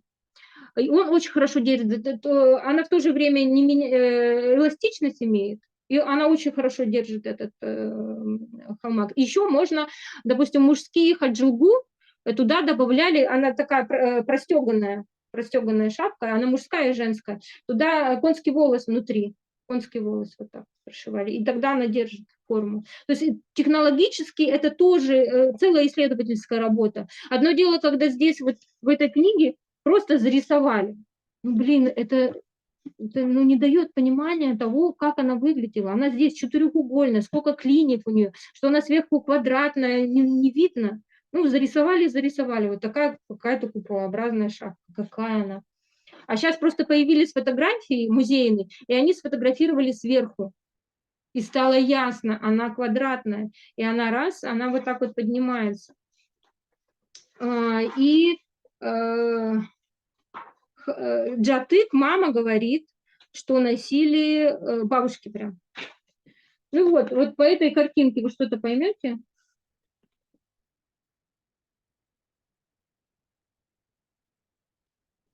Это все у меня на страничке в Инстаграме есть. Все вот эти картинки есть. Ну тут я не отличаю тамшу от торцик. Вот, что тамша, что торцик. Они примерно вот такая, вот это могут тамшу называть, и вот, ну, по картинке. В чем отличие? Там, ну, какое-то технологическое отличие. Там, видимо, больше клиньев было. Здесь 4 клина, может быть 6, может быть 9 было клиньев, да, тогда есть разница, да. А так вот пока что непонятно. По джатык это девичья, и вот вышивальщица мне сказала, что без вышивки уже тогда могли постарше носить, без вышивки. Это сказала вышивальщица. Вот. Мама говорит, что вот эти вот джатык, они из тонкой каракуля, прям вообще в жару она, эта бабушка, носила. Говорит, а что она носит эту шапку в жару? Ну, то есть, значит, как бы носили джатык. Так, по шапкам. Вот эту я восстановила, потому что она вообще шикарная. Еще здесь должен быть вот этот вот по краям галун, еще галун тут сверху. Ну, то есть это очень ярко. Вот это ярко. А если еще сюда галун нашить, это будет, ну, вообще очень ярко. Вообще, получаются достаточно яркие они, эти шапки. Еще я хочу показать, как носить. Вот, допустим, вот эта маленькая шапочка, да. И мне нравятся маленькие, и так как я как бы на сцене, да, я могу разные варианты пробовать, да. Вот я себе такую шапочку сделала, и она мне нравится. Вот она держится, хотя она намного меньше, чем моя голова. То есть я ее одеваю вот сюда, вперед ее надо одевать. Не назад, да, не вот так вот, а вот так вот. И чуть наискосок, все, и она держится. Вот, я могу ходить. Точно так же, это тоже шапка не моего размера, она меньше. Вот. И вот посмотрите, потом сравните на фотографиях старинных. Там тоже как будто бы они меньше, чем голова. Они вот они точно не больше.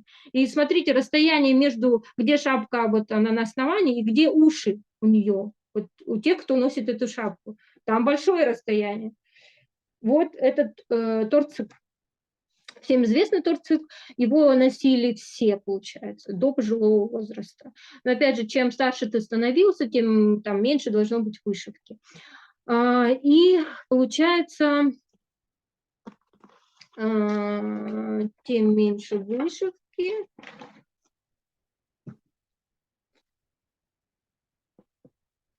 Так.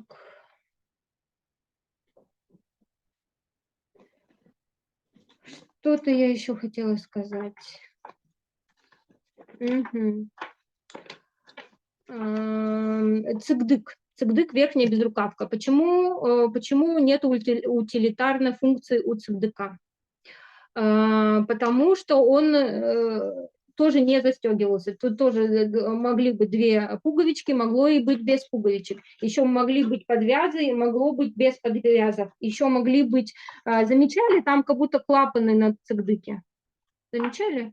Ну вот кто как бы занимается костюмом, они должны были заметить, что как будто бы есть... Я думала, что это карманы. Я думала, что мы кочевой народ, у нас все должно быть в пределе, все для чего-то, это для того-то, там карманы, туда можно что-то класть. Нет, это были не карманы.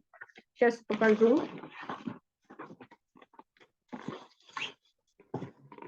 Вот видите, вот здесь, да? Так. Это Это вот... шеверлыков, наверное, да? А? Шеверлык продевать туда. Не, Нет? шеверлык продевает там бели. Бели — это такие крючочки.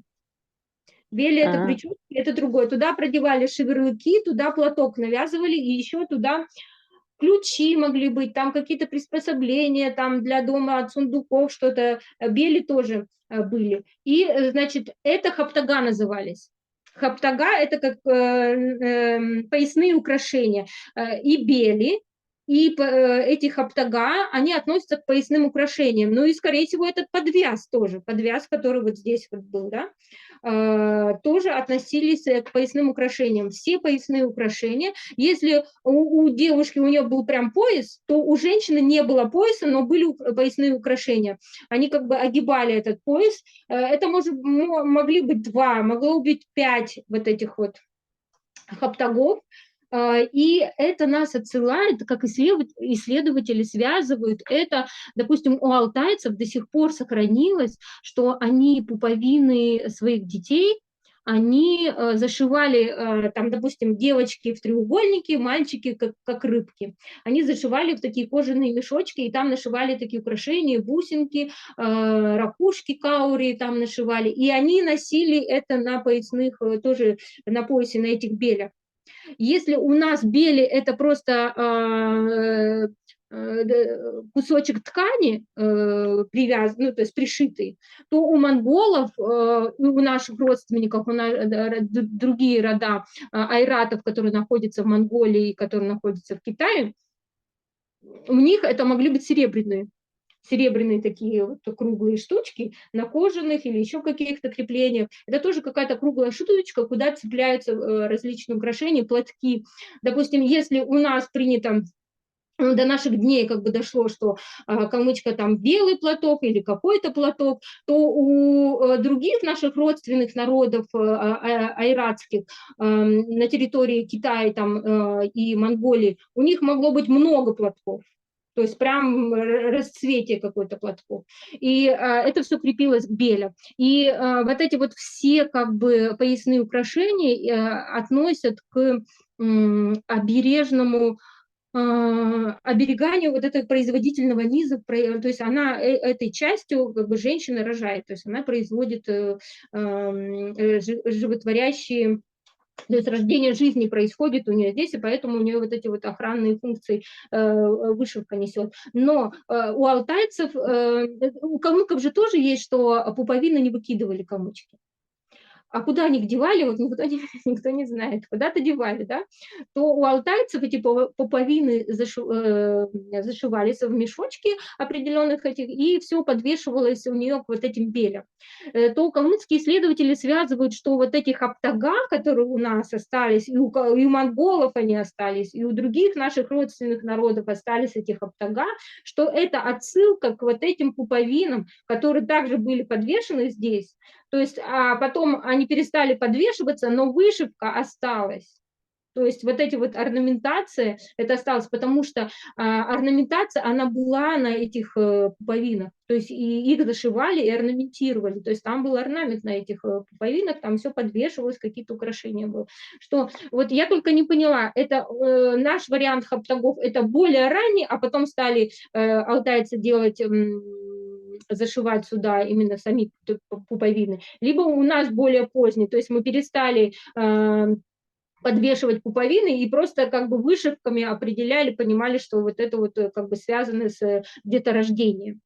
И пояс связан с деторождением, вот эта петелька бель, она связана с деторождением, и вот этот белый платок, он не просто так, им посуду не вытирали, или пот им не вытирали.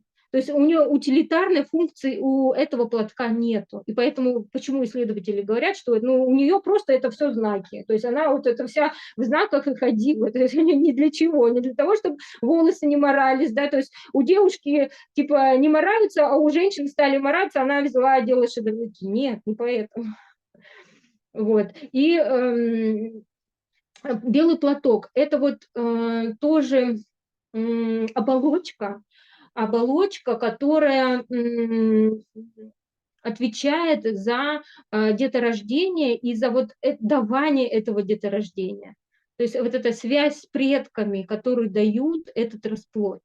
И, допустим, и у бурят есть, но у бурят этот белый платок или вот что-то такое вот, какую-то белую тряпицу дарили мужчине, когда он женился, то у нас это женщина носила.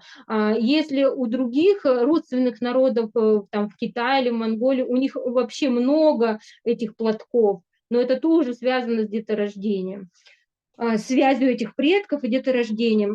Вот таким образом складывается картинка о том, что у женщины в костюме все не просто так. И сам костюм, и, кстати, рукава же были очень длинные. Рукава доходили где-то, наверное, до колен, наверное.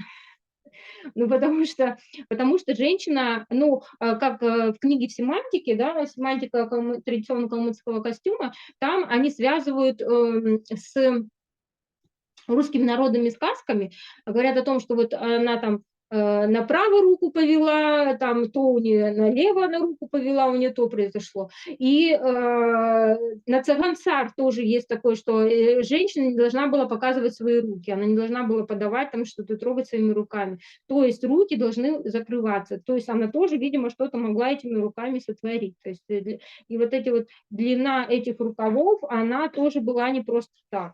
Это не то, чтобы у нее руки не мерзли, чтобы она там, до колен-то не надо было шить, наверное, зачем ей рукава до колен, чтобы она покрывает руки, этого же достаточно, чтобы не замерзнуть, да? Вот. И далее мы переходим к лавшигу. Лавшиг – это верхний халат, верхняя одежда. Его называют церемониальным. Он церемониальный, также он для монахов. Он сохранился у монахов, и в музее РЭМ, это Российский этнографический музей в Санкт-Петербурге, сохранился экземпляр лавшига, там даже несколько лавшигов, сохранился экземпляры лавшигов, и там есть как раз у монахов, и как раз его, этот лекал представлен в этой книге, и по этому лекалу я шила этот лавшиг. И вот смотрите, то есть постепенно одежда выходит из употребления, лавшик уходит из употребления, что мы вот не знаем о такой одежде, как лавшик, мы не знаем. Мы узнаем в нем, там, допустим, среднеазиатский, да, но мы не узнаем в калмыцкий, потому что вообще понятия не имеем, что у калмыков был лавшик. А этот халат, его носили и мужчины, и женщины, его носили монахи, в определенном цвете, естественно, бордовом, да, или желтом цвете монахи носили. И он церемониальный, то есть он какой-то праздничный, ты куда-то выезжал, ты куда-то появлялся, ты куда-то ехал, то ты надевал этот лавшик. А более молодое поколение, они как верхнюю одежду одевали, то есть у нее был бешмют, платье, да, у нее была камчатка, и она сверху могла надеть этот лавшик. То когда ты, вот после 40 лет калмыки переходили в другой возраст. То есть они считались пожилыми. Вот представьте. То есть все, в 40 лет, все, ты вышивки свои все убираешь, отдаешь следующему поколению. Серебряный пояс ты снимаешь, отдаешь своему сыну. Все, у тебя уже настала старость. Вот, и ты должен был переодеваться в лавшик, это мужчины и женщины одевались в лавшик. Это как основная одежда, то есть не терлык, не вот это платье с цигдыком. Ты это все снимаешь, у тебя белая блузка, и ты сверху лавшик. И лавшик, он мог застегиваться, а мог не застегиваться, он за счет полы вот так вот пересекался, и все. И ты так ходил. То есть это одежда бабушек. Ну, как бы бабушек, ну, вот 40 лет, как бы все, уже другой возраст. Вот. И другой статус, другая одежда. То есть мы должны были надевать этот лавшик. И у калмыков там летняя, зимняя, демисезонная одежда по крою ничем не отличалась. То есть это все одно и то же. Вот тот же самый цигдык, это мог быть как шуба, да, и отличалась тем тканью. Если лето у нас легкая хлопчатобумажная ткань, да, если у нас холодно, то значит это должна быть стеганая ткань. То есть стеганая, внутри стежка, и шубы также шили, сверху могла быть ткань, внутри мог быть мех, или тоже верхом наружу, то есть мехом наружу также тоже шили. Но считалось, если верхом ткань, и она там шелка, ну, ты, значит, богатый, да? Ты, значит, и, кстати, монголы до сих пор так шьют, у них сверху может быть ткань, а внутри подклад, ну, то есть теплое что-то, да? А здесь ткань, и думаешь, блин, ну, как это носить? Тебе жалко. Но вот это вот признак твоего статуса, что ты можешь себе позволить носить верхом ткань, ну, и вот это ее обтирать, значит, аккуратно носить ее. Вот, и лавшик. Почему церемониальный и почему у калмыков он точно был? Потому что даже белого старца, когда мы видим, он одет в лавшик. И еще сакюста одевали лавшик. Это их основная одежда. Еще отличается основная одежда, верхняя одежда. У замужней женщины вот это основная одежда. У пожилых женщин вот это основная, лавшик становится основной одеждой. У молодежи это лавшик, это верхняя одежда. То есть им холодно, они накинули лавшик. Значит, он должен быть поплотнее, он может быть стеганым. Утепление шерсть, наверное. Ну, сейчас можно все современные ткани использовать, искусственный мех можно сделать. И он, кстати, может быть очень классно смотреться в современной жизни. То есть он какие-то паттерны надевать, какие-то узорчики можно сделать, но крой, допустим, оставить. Как может считываться национальный стиль? Вы сохраняете либо крой и берете другую ткань, либо вы берете национальную ткань и все остальное убираете, либо вы в современной одежде и какой-то один элемент берете. Это одна шапка, допустим, но национальная она должна быть. Должен быть какой-то яркий паттерн, который считывается. Либо только шеверлыки, либо косы заплетите, 2 косы заплетите, оденьте серебряные такуги, уже будет классно. Либо белая блузка, джинсы и цигдык. И все, сверху надели, это тоже будет и современно, и прикольно, и считывается калмыцкий стиль. И вот этот лавшик, его одевали пожилые. Вот. Ну, вроде как я закончила вещать. А как он закреплялся, лавшик, как он закрывался? Он же мог вообще не застегиваться. Сейчас я покажу, сейчас я подойду. Здесь просто много одежды, поэтому он не запахивается, а он сам должен запахиваться. Он запахивается.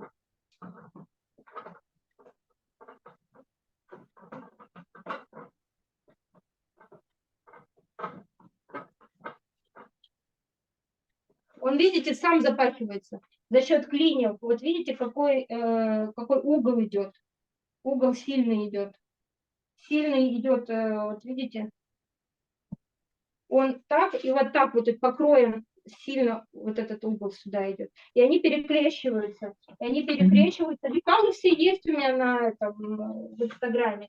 И они вот здесь перекрещиваются подолы, а здесь их закрывает вот эта вот планка. Здесь закрывает планка. Да, могли быть, там написано, что могли быть пуговички сшитые из ткани. Ну, вот как монгольские, да? Вот так вот. Это называлась юбка, вот блузка белая, вы сказали, а внизу юбка или как? Ну, вот у тех, кто уже после 40 пожилые женщины. У них же шалвыр у всех был, у них, то есть калмычки же носили шалвыр. То есть брюки, ну, как бы, Рубаха? Брюки, да? Ага. да, Рубаха, рубаха, и халат. все, и шалвыр, и сразу вот этот. Вот это Это мой основание, вариант. Мне уже 40, мне уже можно. Я- да. Но нам уже всем можно.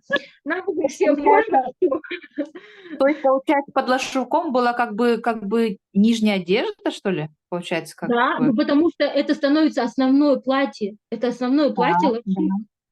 Вот. И получается, там нижняя как бы нижняя одежда. Да, внутри только нижняя одежда и основное платье это лапши. Все.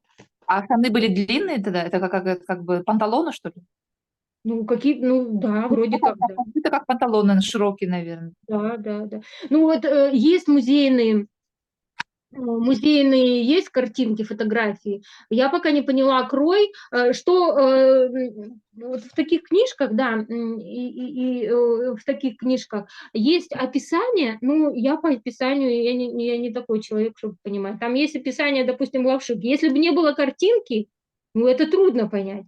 Пола такая-то прямая, потом она что-то с этой полой происходит. Ну, то есть вроде А, а, Извините, потому что, судя по тем штанам, которые привозили дырвюдом на свадьбу, чтобы одевать свекровь и танцевать, это же старые обычаи. Наверное, типа такого покроя штаны были, я так понимаю. Так, что ли? ну, то, что сейчас шьется, разве оно имеет какое-то отношение к аутентичному? Они откуда эти штаны брали? Они откуда этот крой брали? Ну, то есть я считаю, что надо ориентироваться только на музейные какие-то варианты. Мгм. Вот от музейных брать, а то, что сейчас шьется, я думаю, что не стоит на это опираться. Ну, вот они шили же штаны, как они посчитали нужным. Мгм. А какие они были по крою? Ну, надо смотреть. Мгм. Пока до штанов я еще не дошла, видимо, они меня не столько вдохновляют.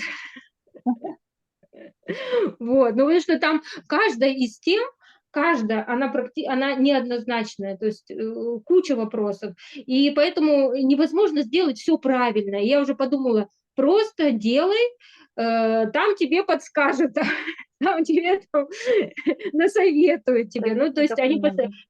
да, подскажут, посмотри это, или фотографию какую-то покажут, да, и ты, ну, поймешь что-то. Ну, потому что либо вообще надо ничего не делать, да, потому что, ну, точно неизвестно. Вот неизвестно точно. А если сейчас нравятся вот камчатки, почему камчатки? Потому что вот они и рост дают, они как-то лицо как бы уменьшают, да, и они больше нравятся, да. И что теперь никому не носить эти камчатки? Я думаю, да ладно уже, носите. А потом увидела в источниках, ну все, есть подтверждение, теперь мы уже точно можем носить. Ну иначе, допустим, даже вот в этой книжке Бакава пишет, если вы надели типа калмыцкое платье, будьте добры, отращивайте косы, носите 2 косы, еще в шевелюрках, наверное, да, а потом, если нету такого, все, не выходи из дома. Ну, то есть, ну, тогда мы будем просто все сидеть, да, и ждать, когда же у меня пошьется это все. Вот. Я думаю, надо просто носить. Носите, и потому что вот когда у меня мерят одежду, они не понимают, им идет или не идет, потому что это инородное тело. Они одели, что это такое вообще? Это вообще, как я смотрюсь? То есть они, ну, они не могут себя воспринять в этой одежде. И поэтому надо к чему? Шапку можете носить, одевайте шапку. Пояс, носите пояс. Шеверлыки, заплети 2 косы для вас нормально, но носите пока 2 косы. А потом постепенно, когда вы вживаетесь, потихонечку носите, вот вам хочется и больше, больше, больше. И тогда для вас уже нормально. Потому что на самом деле одежда, вот даже я ее притушаю, я делаю ее вроде как такой вот современно, она все равно яркая. Ее, ну вот я уже не знаю, как еще скромнее ее сделать, она все равно, ты будешь выделяться, тебе будет видно. То есть ты не сможешь быть такой какой-то серой мышкой. Как делается стилизация? Если мы вот говорим о тех, кто шьет, либо мы берем крой, опять же, надо знать крой, да, я, допустим, не знаю мужской, мне нужен лекал мужской и девичий. Вот я не поняла, мне надо поехать в музей, мне нужна закройщица и мне нужен художник. Вот, и чтобы они это все сняли, чтобы я прям точно знала, вот точно, да, что вот так было. Вот что этот я вариант увидела, что он такой. Я пока по фотографиям рассматриваю, там как будто бы есть вот эта ластовица, как здесь. как будто ластовица есть. Еще по информации я узнала о том, что мужской бешмют и, значит, наверное, девичий, потому что они идентичны, вот этот отрезной, вот этот вот, да, пояс, не до конца. То есть были слитные. Впереди был слитный с подолом, и сзади был слитный с подолом. Понятно? Вот сейчас я покажу на женском. Вот видите, слитно? Здесь отрезно, вот здесь вот. Да. Мгм. А здесь слитно. Мгм. Видно, да? Да, видно. А в мужском, наверное, побольше все-таки сюда были как бы отрезные. Вот я на фотографиях вижу, что вот здесь вот только вот такая часть была слитная. Крой. А вот здесь остальное сборки. И, видимо, впереди тоже немножко было. Остальное все сюда сборки уходили. Потому что если женский был вот такой широкий, то мужской... Сейчас надену.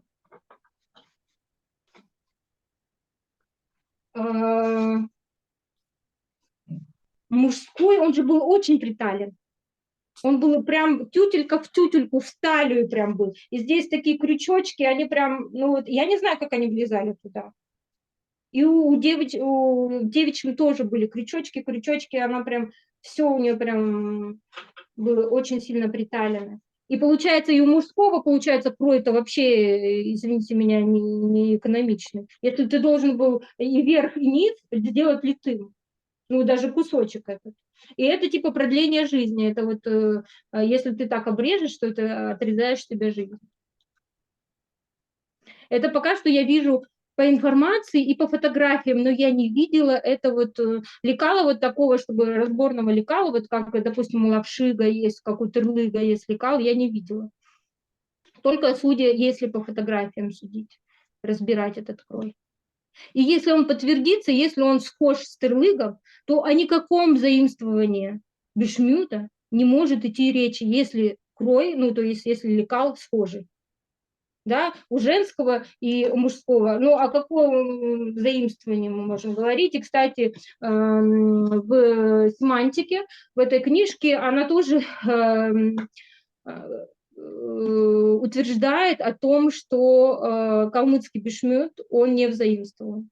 Что вот этот отрезной верх и с такими сборками, это больше отсылает нас и больше схожесть идет с раннемонгольским костюмом. Раннемонгольский, знаете, у них у всех запах направо идет.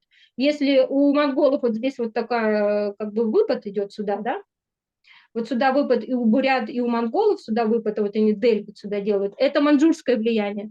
И сейчас монголы отходят от этого маньчжурского влияния и как бы отползают на несколько веков назад, да, и идут к раннемонгольскому влиянию, то есть раннемонгольскому одежде, чем к этому делю. Вот этот угол, это маньчжурское влияние. А мы уже откочевали с тех территорий, и мы не застали это маньчжурское влияние. У нас, наоборот, более ранний костюм, и почему он расхождение с монгольским?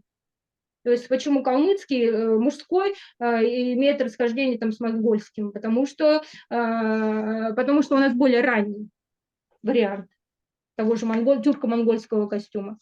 А вот именно споры идут о том, это тюркское влияние или монгольское влияние, чье влияние этих костюмов, вот это вопрос. Как бы кто-то считает, что это монгольское влияние, кто-то говорит, что это начало у тюрков, а потом монголы переняли. То есть это вот такие. Но наш костюм это не кавказское влияние.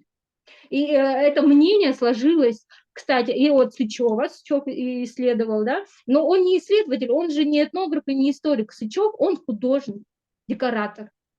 Он работал в калмыцком театре. И он настолько влюбился в калмыцкий костюм, как художник. А он это все экспонаты видел. Он поразился, как они могут совмещать. Это просто такой вкус. Там у нас платье есть фуксия. Это музейный экспонат, фуксии цвет, но это надо, вот я тоже люблю фуксии, но это надо иметь такой вкус, да, чтобы, во-первых, эту ткань взять, чтобы нашить на нее вышивку, и это все носить. И там же не один такой цвет, то есть там, кроме самой ткани фуксии, тут еще куча орнаментов. И он был под таким впечатлением, что он собирал эти все экспонаты, он зарисовывал, он был в музеях, он зарисовал эти орнаменты, он издал несколько книжек по калмыцкому костюму, и почему-то он посчитал, что до XVIII века и калмыки, и монголы, у них был один и тот же халат, а потом они взяли, переселились, и кавказское влияние у них было, и они решили мужской бешмет взять от кавказцев, вот так.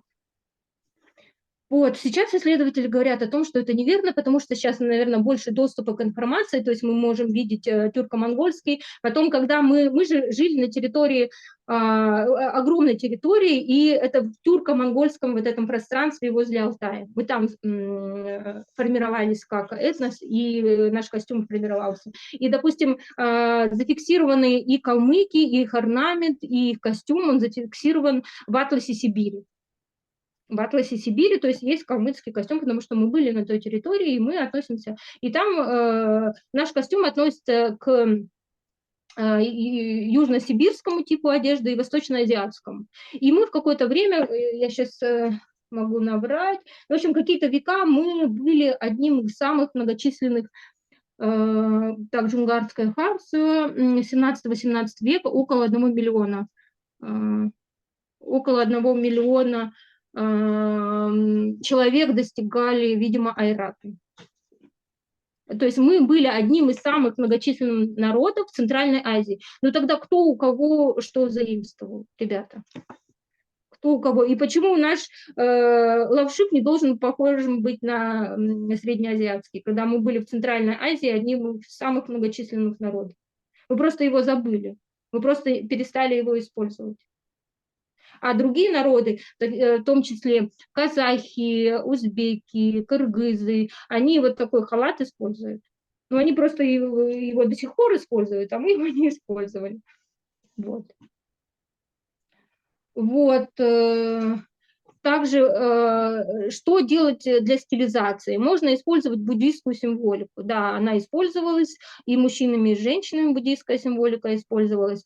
Так, получается, мужчины там до 40 лет какую-то вышивку, и вышивка у мужчин это не цветочный орнамент, это растительный, это какие-то веточки, лепесточки.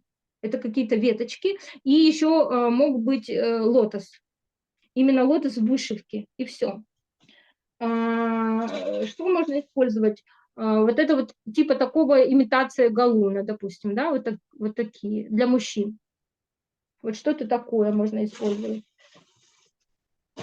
Вот что-то такое можно использовать для мужчин, да? Какую-то тесьму такую использовать. Вот это тоже вот моя вышивка. Вот. И тоже я цветовую палитру не калмыцкую сделала. То есть они все подходят по цветам, но я сделала не калмыцкую. А почему не калмыцкую, я вот понять, ну, то есть художественное образование у меня нет, чтобы понять. То есть я смотрю эти паттерны, но я не хочу прям повторять один в один. Ну, один в один мне неинтересно повторять. Мне хочется что-то, ну, как бы переход цветов идет. У меня тоже переход цветов, но вроде все подходит, но не по-калмыцки. Вот мне эти вышивальщицы сказали, не по-калмыцки. Я говорю, я не понимаю. Там, потому что в середине... Ну, красиво, красиво. Красиво, но в середине должен быть черный всегда. То есть калмычки, насколько они любили эти контрасты, что в середине они вот этой вот растяжки цветов, середина черный должен быть. Это то, что я смогла понять из того, что они там говорили. А у меня нету черного в середине. Ясно. Оксана, а можно вопрос? Я так понимаю, вы в Москве находитесь, да? Живете? Да. Ну, наверное, я не знаю, в Калмыкии вы знаете, не знаете, или там следите как-то в курсе, что вообще сейчас заказывают, да?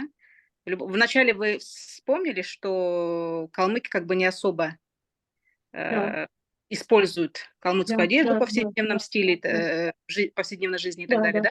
Но, тем не менее, все равно же где-то что-то как-то, я знаю, там заказывают, шьют, да, девушки. Конечно, заказывают, да. А вот что вот последний, не знаю, год-два популярно? Что заказывают? Там платья или какие-то узоры, или вот шапки, или для Как детей? мне кажется, вот как человек, который рассматривает это как бизнес, то есть у меня же это же бизнес-идея, то есть я не то чтобы... Я это исследую, потому что мне все время тыкают, что не так, и я хочу, чтобы было так, поэтому я это как бы свое видение подтверждаю как бы научной базой какой-то, да, книжками говорю, вот здесь так написано. Если смотреть это с точки зрения бизнеса, то людям, и я еще не отзываюсь, я не делаю то, что люди хотят, я делаю то, что мне нравится. Но в рамках того, что мне нравится, то, что бы я хотела видеть на людях, да, вот так я делаю, я не делаю то, что они хотят. Они хотят, во-первых, важную роль играет цена, как я понимаю. Ценовая, у меня ценовая политика все-таки дорогая, потому что я еще использую ручной труд, то есть я вот хочу, чтобы вот такая перемычка была, да. Можно же без этой перемычки, а я хочу вот с такой перемычкой. Вот мне нравится, потому что здесь вот в книжке есть перемычка, и я считаю, что она должна быть. Можно сделать без перемычки. Что делают люди? Они делают наклейки и наклеивают на... наклейки хорошо клеятся на искусственные ткани. Я не хочу использовать искусственные ткани. То есть и я понимаю, что там важна цена. Люди покупают по цене. Им не важно какой-то орнамент, пускай какая-то закорючка будет, пускай они возьмут паттерны, есть казахские или вот такие не калмыцкие паттерны, уже вышивки. Они вот эту вышивку нашивают, но я считаю неправильно. Да, это дешевле. Взять готовый этот, пришить, да, это можно, ну, пускай тогда будет просто тюльпанчик тогда, ну, не надо этот узор, который не калмыцкий. Меандр, он калмыцкий, его можно использовать, да, а вот какой-то вот такие вот какие-то рога там за эти самые. Я так понимаю, это все из-за того, что как бы мастерицы хотят уложиться в цену, они хотят сделать дешевле, потому что дороже не покупают, да. Почему представлено, ну, кто-то, ну, допустим, в Москве жалуется, ну, туда приедешь, ну, блин, ну, это что это, ну, вообще, что это такое, как это можно, типа, покупать? Ну, а потому что, видимо, дороже не покупают. И что делается? Если это наклейка, это вот просто печатается на таком этом, берется какая-то картинка, приклеивается к футболке или приклеивается к платью, распечатывается, и все, ее там не шить, ничего не надо. Готовой одежде, готовой футболке, готовой свитшоту, просто какой-то паттерн, даже он может быть не совсем калмыцкий, но он какой-то восточно-азиатский, какой-то вот, ну, вот а-ля какой-то чего-то там, да, наклеивается. Но зато стоит 3500 рублей. И это может быть не хлопок. То есть, потому что хорошо приклеивается, вообще все, что приклеивается, оно хорошо приклеивается не к натуральному. К натуральному будет дорого. Ну, вот другие материалы нужны, другая проклейка, ну, то есть очень хорошо клеится к полиэстеру. Ну, вот то, что я хожу, я когда приезжаю, я обхожу, смотрю, что люди предоставляют, что на рынке есть. Потом на рынке есть лого, калмычка написана, еще, то есть, ну, потому что надо, я так понимаю, что людям тоже так надо не броско выглядеть, чтобы, не дай бог, там, ну, вот калмычка написана, и как бы, ну, и вроде и калмычка, да, ну, чтобы не, ну, потому что если будет какая-то вышивка здесь, допустим, как манишка, ну, это будет ярко, я буду тут ходить с вот этой вот вышивкой, да, а вот как бы, вот что-то такое, я так поняла, ну, не броская. Или тут маленькая какая-то вышивочка, какая-то там пагоды. Ну, это же не сильно, для меня это не сильно как бы считывается что-то калмыцкое. То есть сейчас больше запросы на элементы, скажем так, да? Маленький элемент. Это молодежь. Это чтобы должна быть простая одежда, такая, которую они носят. И какой-то маленький элемент или какой-то лого, то есть калмычка, или вот такой круг, тоже там что-то Калмыкия, здесь что-то там, что-то вот такое вот, как печать такой вот. Что еще? Если костюмы шьются, то это просто какие-то атласные все, вот какие-то блестящие, какие-то вот они, мне кажется, они все какие-то концертные, даже для детей. Это все какое-то концертное, это все полиэстер стопроцентный, это вот какой-то блескучий, это 3 раза одела, но потом ты, ну, не знаю, ну это концертное все. Я это расцениваю, отношу только к концертному. Я не отношу это, ну, к повседневному. Повседневные вот эти наклейки есть сейчас. Вышивка — это дорого. Вышивка есть на свитшотах, такие маленькие какие-то тоже паттерны. Мгм, мгм. Вот. Спасибо, спасибо, да. И вообще, да, вот вы когда говорили тоже и сказали про бисер, что это, в принципе, не так далеко, и я вспомнила, я не помню где, но я его где-то видела на каких-то калмыцких костюмах. Да, да. Это вот прям И вот я вот вспомнила, да, вот прямо именно бисер такой красный, что ли, он был, или черный был, я не черный, помню, черный, даже скорее не всего, помню, да. да, где-то он был, но где-то я его видела, вот, прям именно в детстве. Да, Интересно. вот сейчас можно это использовать. Но я не думаю, что разноцветное, потому что когда я вот видела сейчас, как современная мастерица делала, перестает считываться калмыцкий стиль, перестает. Ты сделаешь этот тюльпан красно-зеленым, все, это русский народный начинается. У нас больше это как радуга. Если даже использовать цвета, это должен быть переход. То есть это радужный такой переход. Должно быть много цветов в них. Вот. Как еще можно стилизовать одежду, допустим, детскую? Вы берете готовое платье, делаете из фетра эти тюльпанчики или вот такие штучки и нашиваете на это готовое платье, вот так вот нашиваете, там эти 3 тюльпанчика, обшили его бисером, еще чем-то сделали и нашиваете. Либо можно взять вот такую тесьму, здесь вот так нашить, здесь вот так нашить, если это для ребенка, да. И вот этот треугольничек, в этот треугольничек вписать что-то, тюльпанчики какие-то из чего-то сшитые или Как эти готовые. манишки съемные прицеплялись? Да, Они продаются прицепляли. манишки. Я не продаю манишки, еще не дошла до манишек, потому что надо разработать, и мне же нужно делать универсальные, у меня же платья все там несколько размеров, у меня не под один размер они сделаны, да, платья. Потому что в основном берут без примерки, то манишки мне тоже нужно разработать его, чтобы там больше размеров туда поместилось, ну, вот, каким-то образом. Съемные манишки крепились и на брюки, если это у мужчин, вот здесь такое крепление у них было, застежка. Здесь вот на завязочках, и здесь застегивалось. И еще это может быть более поздний, больше ближе к нашему варианту, это как жилетка внутри, как жилетка, сзади, кажется, застегивалась. Да, сзади она застегивалась, и здесь какая-то вышивка была. Но все делалось на бархате. Даже не на бархате, делалось на бархате. А где можно увидеть ваши вещи? Ну, в смысле, ассортимент у вас магазин в Элисте или в Москве, как это? Интернет-магазин. У Ага. меня интернет-магазин только в интернете. Это ВКонтакте, Инстаграм, это Телеграм. Сейчас, может быть, YouTube будут что-то делать. Это значит, смотрите, РДНИ, нижнее подчеркивание, этно на английском. RDNI. Такое название, а говорится, произносится как РДНИ, это отсылка к имени РДНИ, драгоценность. То есть вот такая вот. RDNI, нижнее подчеркивание, этно. Пишу в чате. Это Ну, наверное, Инстаграм? ссылку скинете, да, после вот нашего общения где-нибудь в Это- чатах. ну хорошо, я Да. скину.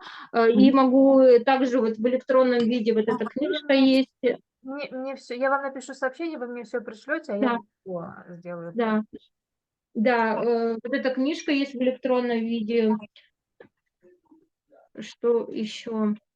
Что-то есть, я посмотрю. И еще один вопрос. У нас вот эти, как там, украшения какие-нибудь делались? Ну, понятно, серьги, кольца, это все понятно, серебряно, окей. На вот эти накосники все понятно. А вот наручник, браслет, такого ничего не было? Браслеты вроде как были, что-то было, но это больше Галина Ушанова знает. Мы вот сейчас делаем встречи совместно с Галиной Ушановой, но вроде как были, но в меньшей степени. Браслеты, Это в основном сережки. И если смотреть, чем отличалась калмыцкий костюм вообще полностью от монгольского или там бурятского, там же просто россыпи этих украшений, да, от шапки начиная. Здесь висит, переходит вот сюда, да, от сережки какие-то огромные тоже, вот переходит у них в ожерелье серебряное, то у калмыков, видимо, вся дороговизна и вся красота, она в этой вышивке. Потому что эта вышивка делалась из серебряных и золотых нитей. Если у монголов и у бурятов у них украшения серебряные с кораллами, да, то у калмычек в этой вышивке, ну, то есть, ну, это намного дороже, я думаю, стоило, и это и смотрелось шикарно.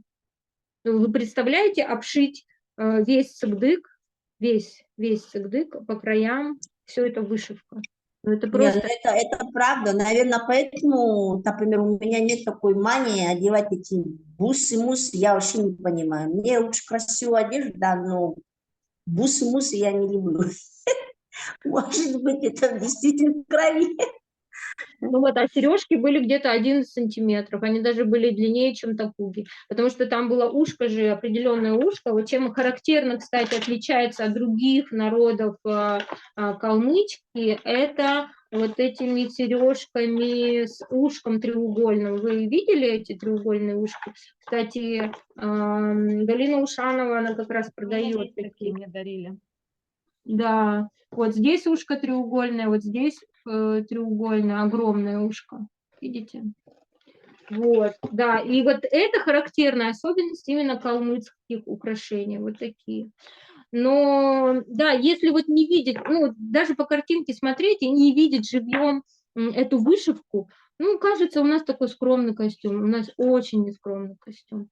Если вот один раз увидеть эту вышивку, а я видела эту шапку, вышитую золотом, серебром, и то это современные материалы, то есть сейчас эта нить, она как бы там очень, ну, 5 или сколько процентов этого серебра, а раньше было же побольше, и, наверное, может быть, вообще настоящее серебро было, да, эти шнуры, они тоже были из золотых нитей, ну, то есть это просто там, вы попробуйте купить себе пуговички серебряные, попробуйте, и сколько это будет стоить, да, и А там на где них это еще были покупать? камушки.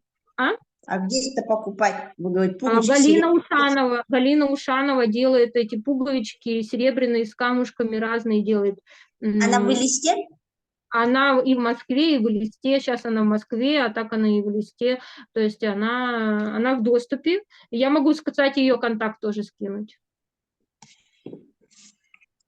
Вот, и там где-то было 5. Вот эти пуговички, они могли быть посередине, а могли быть по краям. То есть они могли быть вот здесь посередине, эти пуговички, да, а могли быть вот здесь по краям.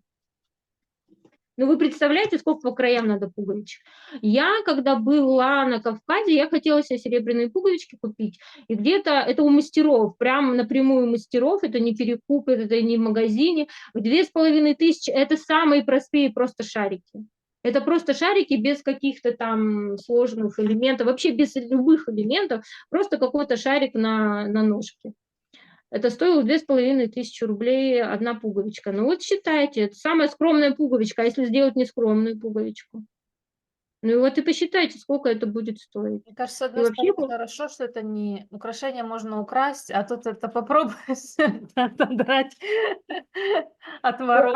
раньше же Вот женщина я была. тоже так подумала, да, это же не отдерешь, если там с ушей или там что-то сорвешь, или потеряешь, или там передашь. А здесь получается действительно, ну, или отодрешь, или Открали. действительно платье передаешь как бы по наследству.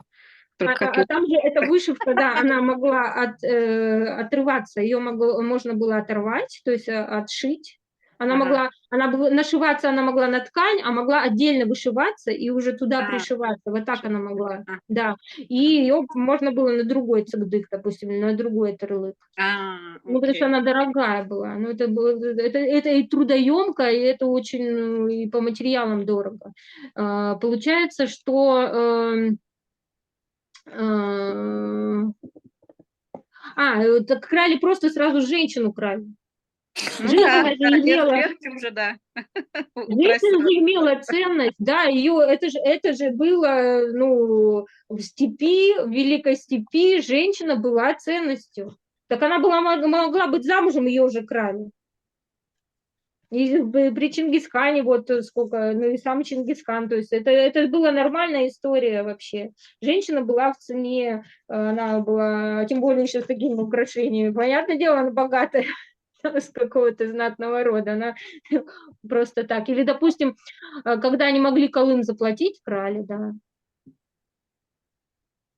Вот. Я так И понимаю, все эти элементы, это все у женщин богатого сословия, да, вот эти вот рукава не были у беднячек, они же должны были работать, это подавать. нет, чем отличался костюм Как бедной от работать? богатой? Тканью, дорогая или недорогая ткань, тканью и обилием украшений. Можно было же простые украшения делать. То есть у вас нету вышивки, то есть у вас нету материала. Сейчас я покажу. Вот, смотрите. Вот эта манишка, видите, простая. Ну, какая классная. Мгм. Вот, линейный зев. И вот эти вот, я еще же не рассказала. И вот эти вот перемычки, они вот так вот сделаны. То есть, но они тоже есть. Они тоже должны быть. Раз они здесь есть, они должны быть. И здесь, кстати, застегиваются просто на пуговички. И здесь какие-то навесные эти штучки, там, видимо, подвешивались эти пуговички все-таки. Ну, раз вы не богаты, значит, не серебряные пуговички. Значит, какие-то просто стеклянные пуговички вы Длинные привешивали. рукава покоя не дают. Длинные рукава? Нет, были длинные рукава. Как бы с утилитарной точки зрения, так я думаю, так, что же она надевала, чтобы у нее не мерзли уши, если шапочка такая короткая? Да, Как да, можно да, работать? Нам же столько работы делать с такими да. рукавами. Ну, спустя рукава ты делаешь, да? И ты, наверное, даже Нет, они богатый, просто... сидеть на троне, и все должны тебе что-то подносить и делать за тебя. Ну, как у китаянок Да, императричных да, такие да, да. ногти были. Они ничего не делали, как бы показатель статуса, что я вот сижу, ничего не делаю, я богатая, я вот такая.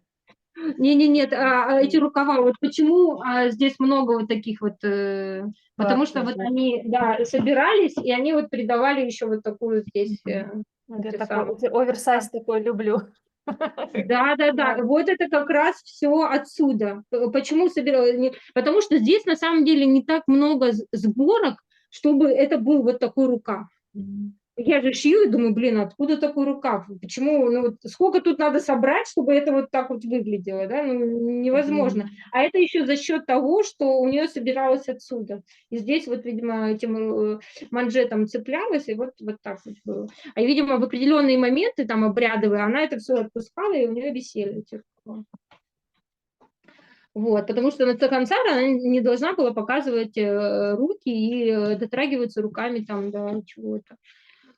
Вот, и поэтому, да, тут... А подвязы тоже они практически для красоты были. А вот эти вот такуги можно было не серебряные делать, кстати, тоже есть музейные, это из конского волоса. Из конского волоса тоже могли быть эти такуги. Вот как бы небогатый, что конский волос, пожалуйста, на лошади отрезал и сделал себе. Вот, ну, значит, не вышивка, значит, без вышивки, значит, какими-то другими можно подвешивать эти ракушки каури. Ну, кстати, они тоже дорогие были, эти ракушки, Да, потому что алтайцы тоже использовали, а они серебро не использовали, они, видимо, не могли из серебра делать украшения. Это же тоже определяется, ты можешь из серебра делать украшения или нет. Почему калмычки могли? Потому что у калмыков, у айратов мы же делали воинское снаряжение. И вот это все для войны, мы вот это все, у нас были свои умельцы, кто это делал, потому что китайцы, мы воевали с китайцами, они нам не давали, русские, естественно, нам тоже не давали, мы это все сами производили. И поэтому у них, естественно, и могли быть эти украшения такие.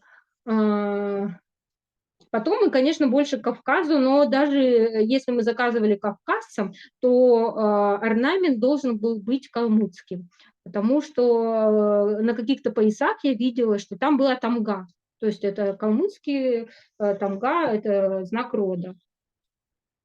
Хотя по почерку видно, что это кавказцы делают, то есть это кубачи. У нас с чернением делают же только кубачинцы, и вот то, что дошло до нас, это как раз кубачинские мастера. Опять, это же хорошо, что до нас хоть что-то дошло, что мы можем какие-то орнаменты и какие-то там пуговички, какой они формы были. Вот даже здесь вот пуговичка, она просто шикарная, с какими-то камушками, да? Как будто Еще бы, разные камушки. что ли, красиво. Да, еще разные камушки там были. Еще про вышивку я не рассказала. И вот этот крученый шнур, да? Крученый шнур. Почему еще этот костюм он обрядовый? Потому что вот это вот наименование зек связывают с облавной охотой. То есть вот это вот крученый шнур им ограждали это территорию, на которой будет охота производиться. И эту территорию уже как бы понимали, что она как священная, вот она как бы обрядовая становилась, эта территория, что все, кто в территорию эту попал, сейчас будет охота, будем охотиться на этих животных. В середине находился вот человек, который заводил эту охоту, и шаман. Они там, в общем, шаманили в серединке. И эта охота начиналась, и получается, если женщина – это копытное животное, да, то есть костюм олицетворяет копытное животное, здесь это птица, то есть она, в принципе, животное, птица, да. И вот этот орнамент, он тоже как удержание, и цыгдык как удержание этого зверя, как уздечка для птицы. Вот этот цыгдык, уздечка. И почему она не выходила без этой как бы уздечки, эта женщина, да? Она не должна была выходить без этой уздечки. И вот этот орнамент, это вот крученый шнур, которым ее огородили, ее удерживают, а в середине вот эти пуговички навесные как бы для красоты, это и есть этот шаман, этот заводила этой охоты, который как бы он там все производит, чтобы охота происходила хорошо. Вот, и получается, и даже вышивка говорит о том, что происходит охота. Еще цыгдык связывают со словом цывыр и цер. Цер – это такой обряд, это такое вот и духовное, вот мы говорим, что такое цер, это ты и в еде себя ограничиваешь, и как-то духовно очищаешься, да, и вот если это связано с цыгдыком, то это тоже вот мы берем на себя определенные вот такие ограничения, которым мы должны следовать. Вот. Вот, вроде все рассказала, можно задать вопросы еще какие-то? Тут был вопрос в чате, сейчас спрошу я. Кто-то спрашивал, плечики используются или нет? Нет, вот сам цыгдык, вот у него могут быть поднятыми вот эти вот, как крылья, да, у птички, а могут быть более покатыми, вот. И вообще вся одежда у замужней женщины такая балахонистая, потому что она могла быть и беременной, и не беременная, ну, то есть там специальной одежды, конечно, не будут шить. И отличается праздничная от непраздничной одежды.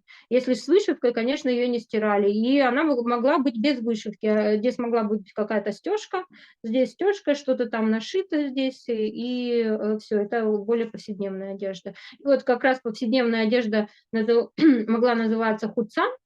Ну, хувце, видимо, хуцан. Хуцан – это повседневная одежда, и берзе, вот одни говорят, что это пожилые женщины носили, это повседневная одежда, но я так и не поняла. То, что в музее хранится как берзе, то ли это халат, то ли это платье по крою как тырлык, там еще есть стеганое платье, ну, то есть это просто теплое платье, по крою такое же, как тырлык.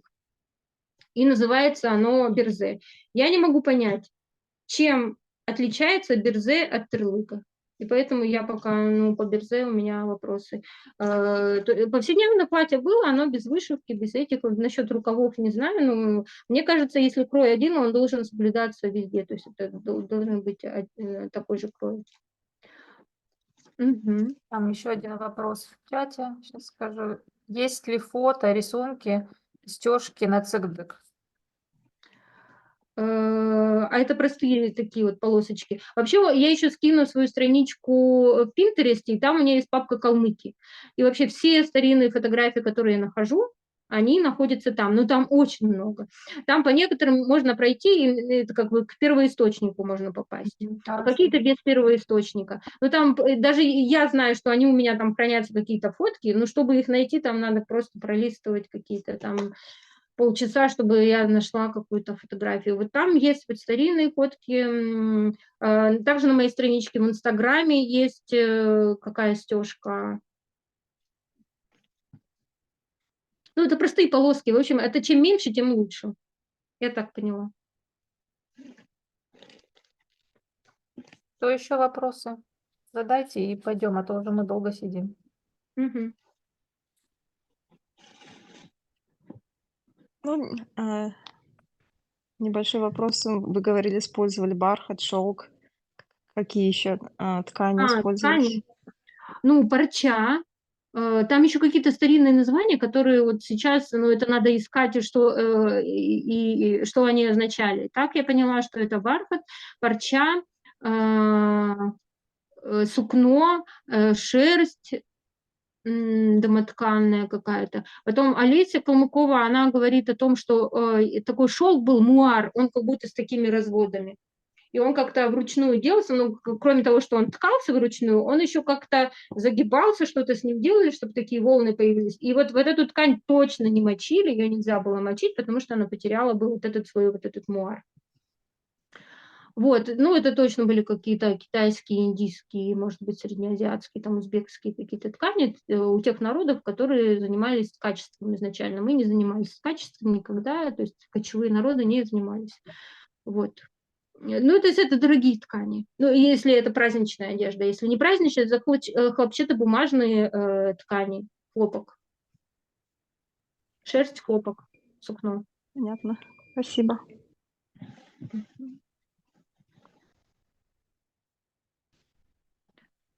Все, если вопросов больше нет, то тогда мы будем Мгм. завершать нашу встречу. Спасибо огромное, было очень-очень интересно. Я так могла бы слушать бесконечно, я такое люблю.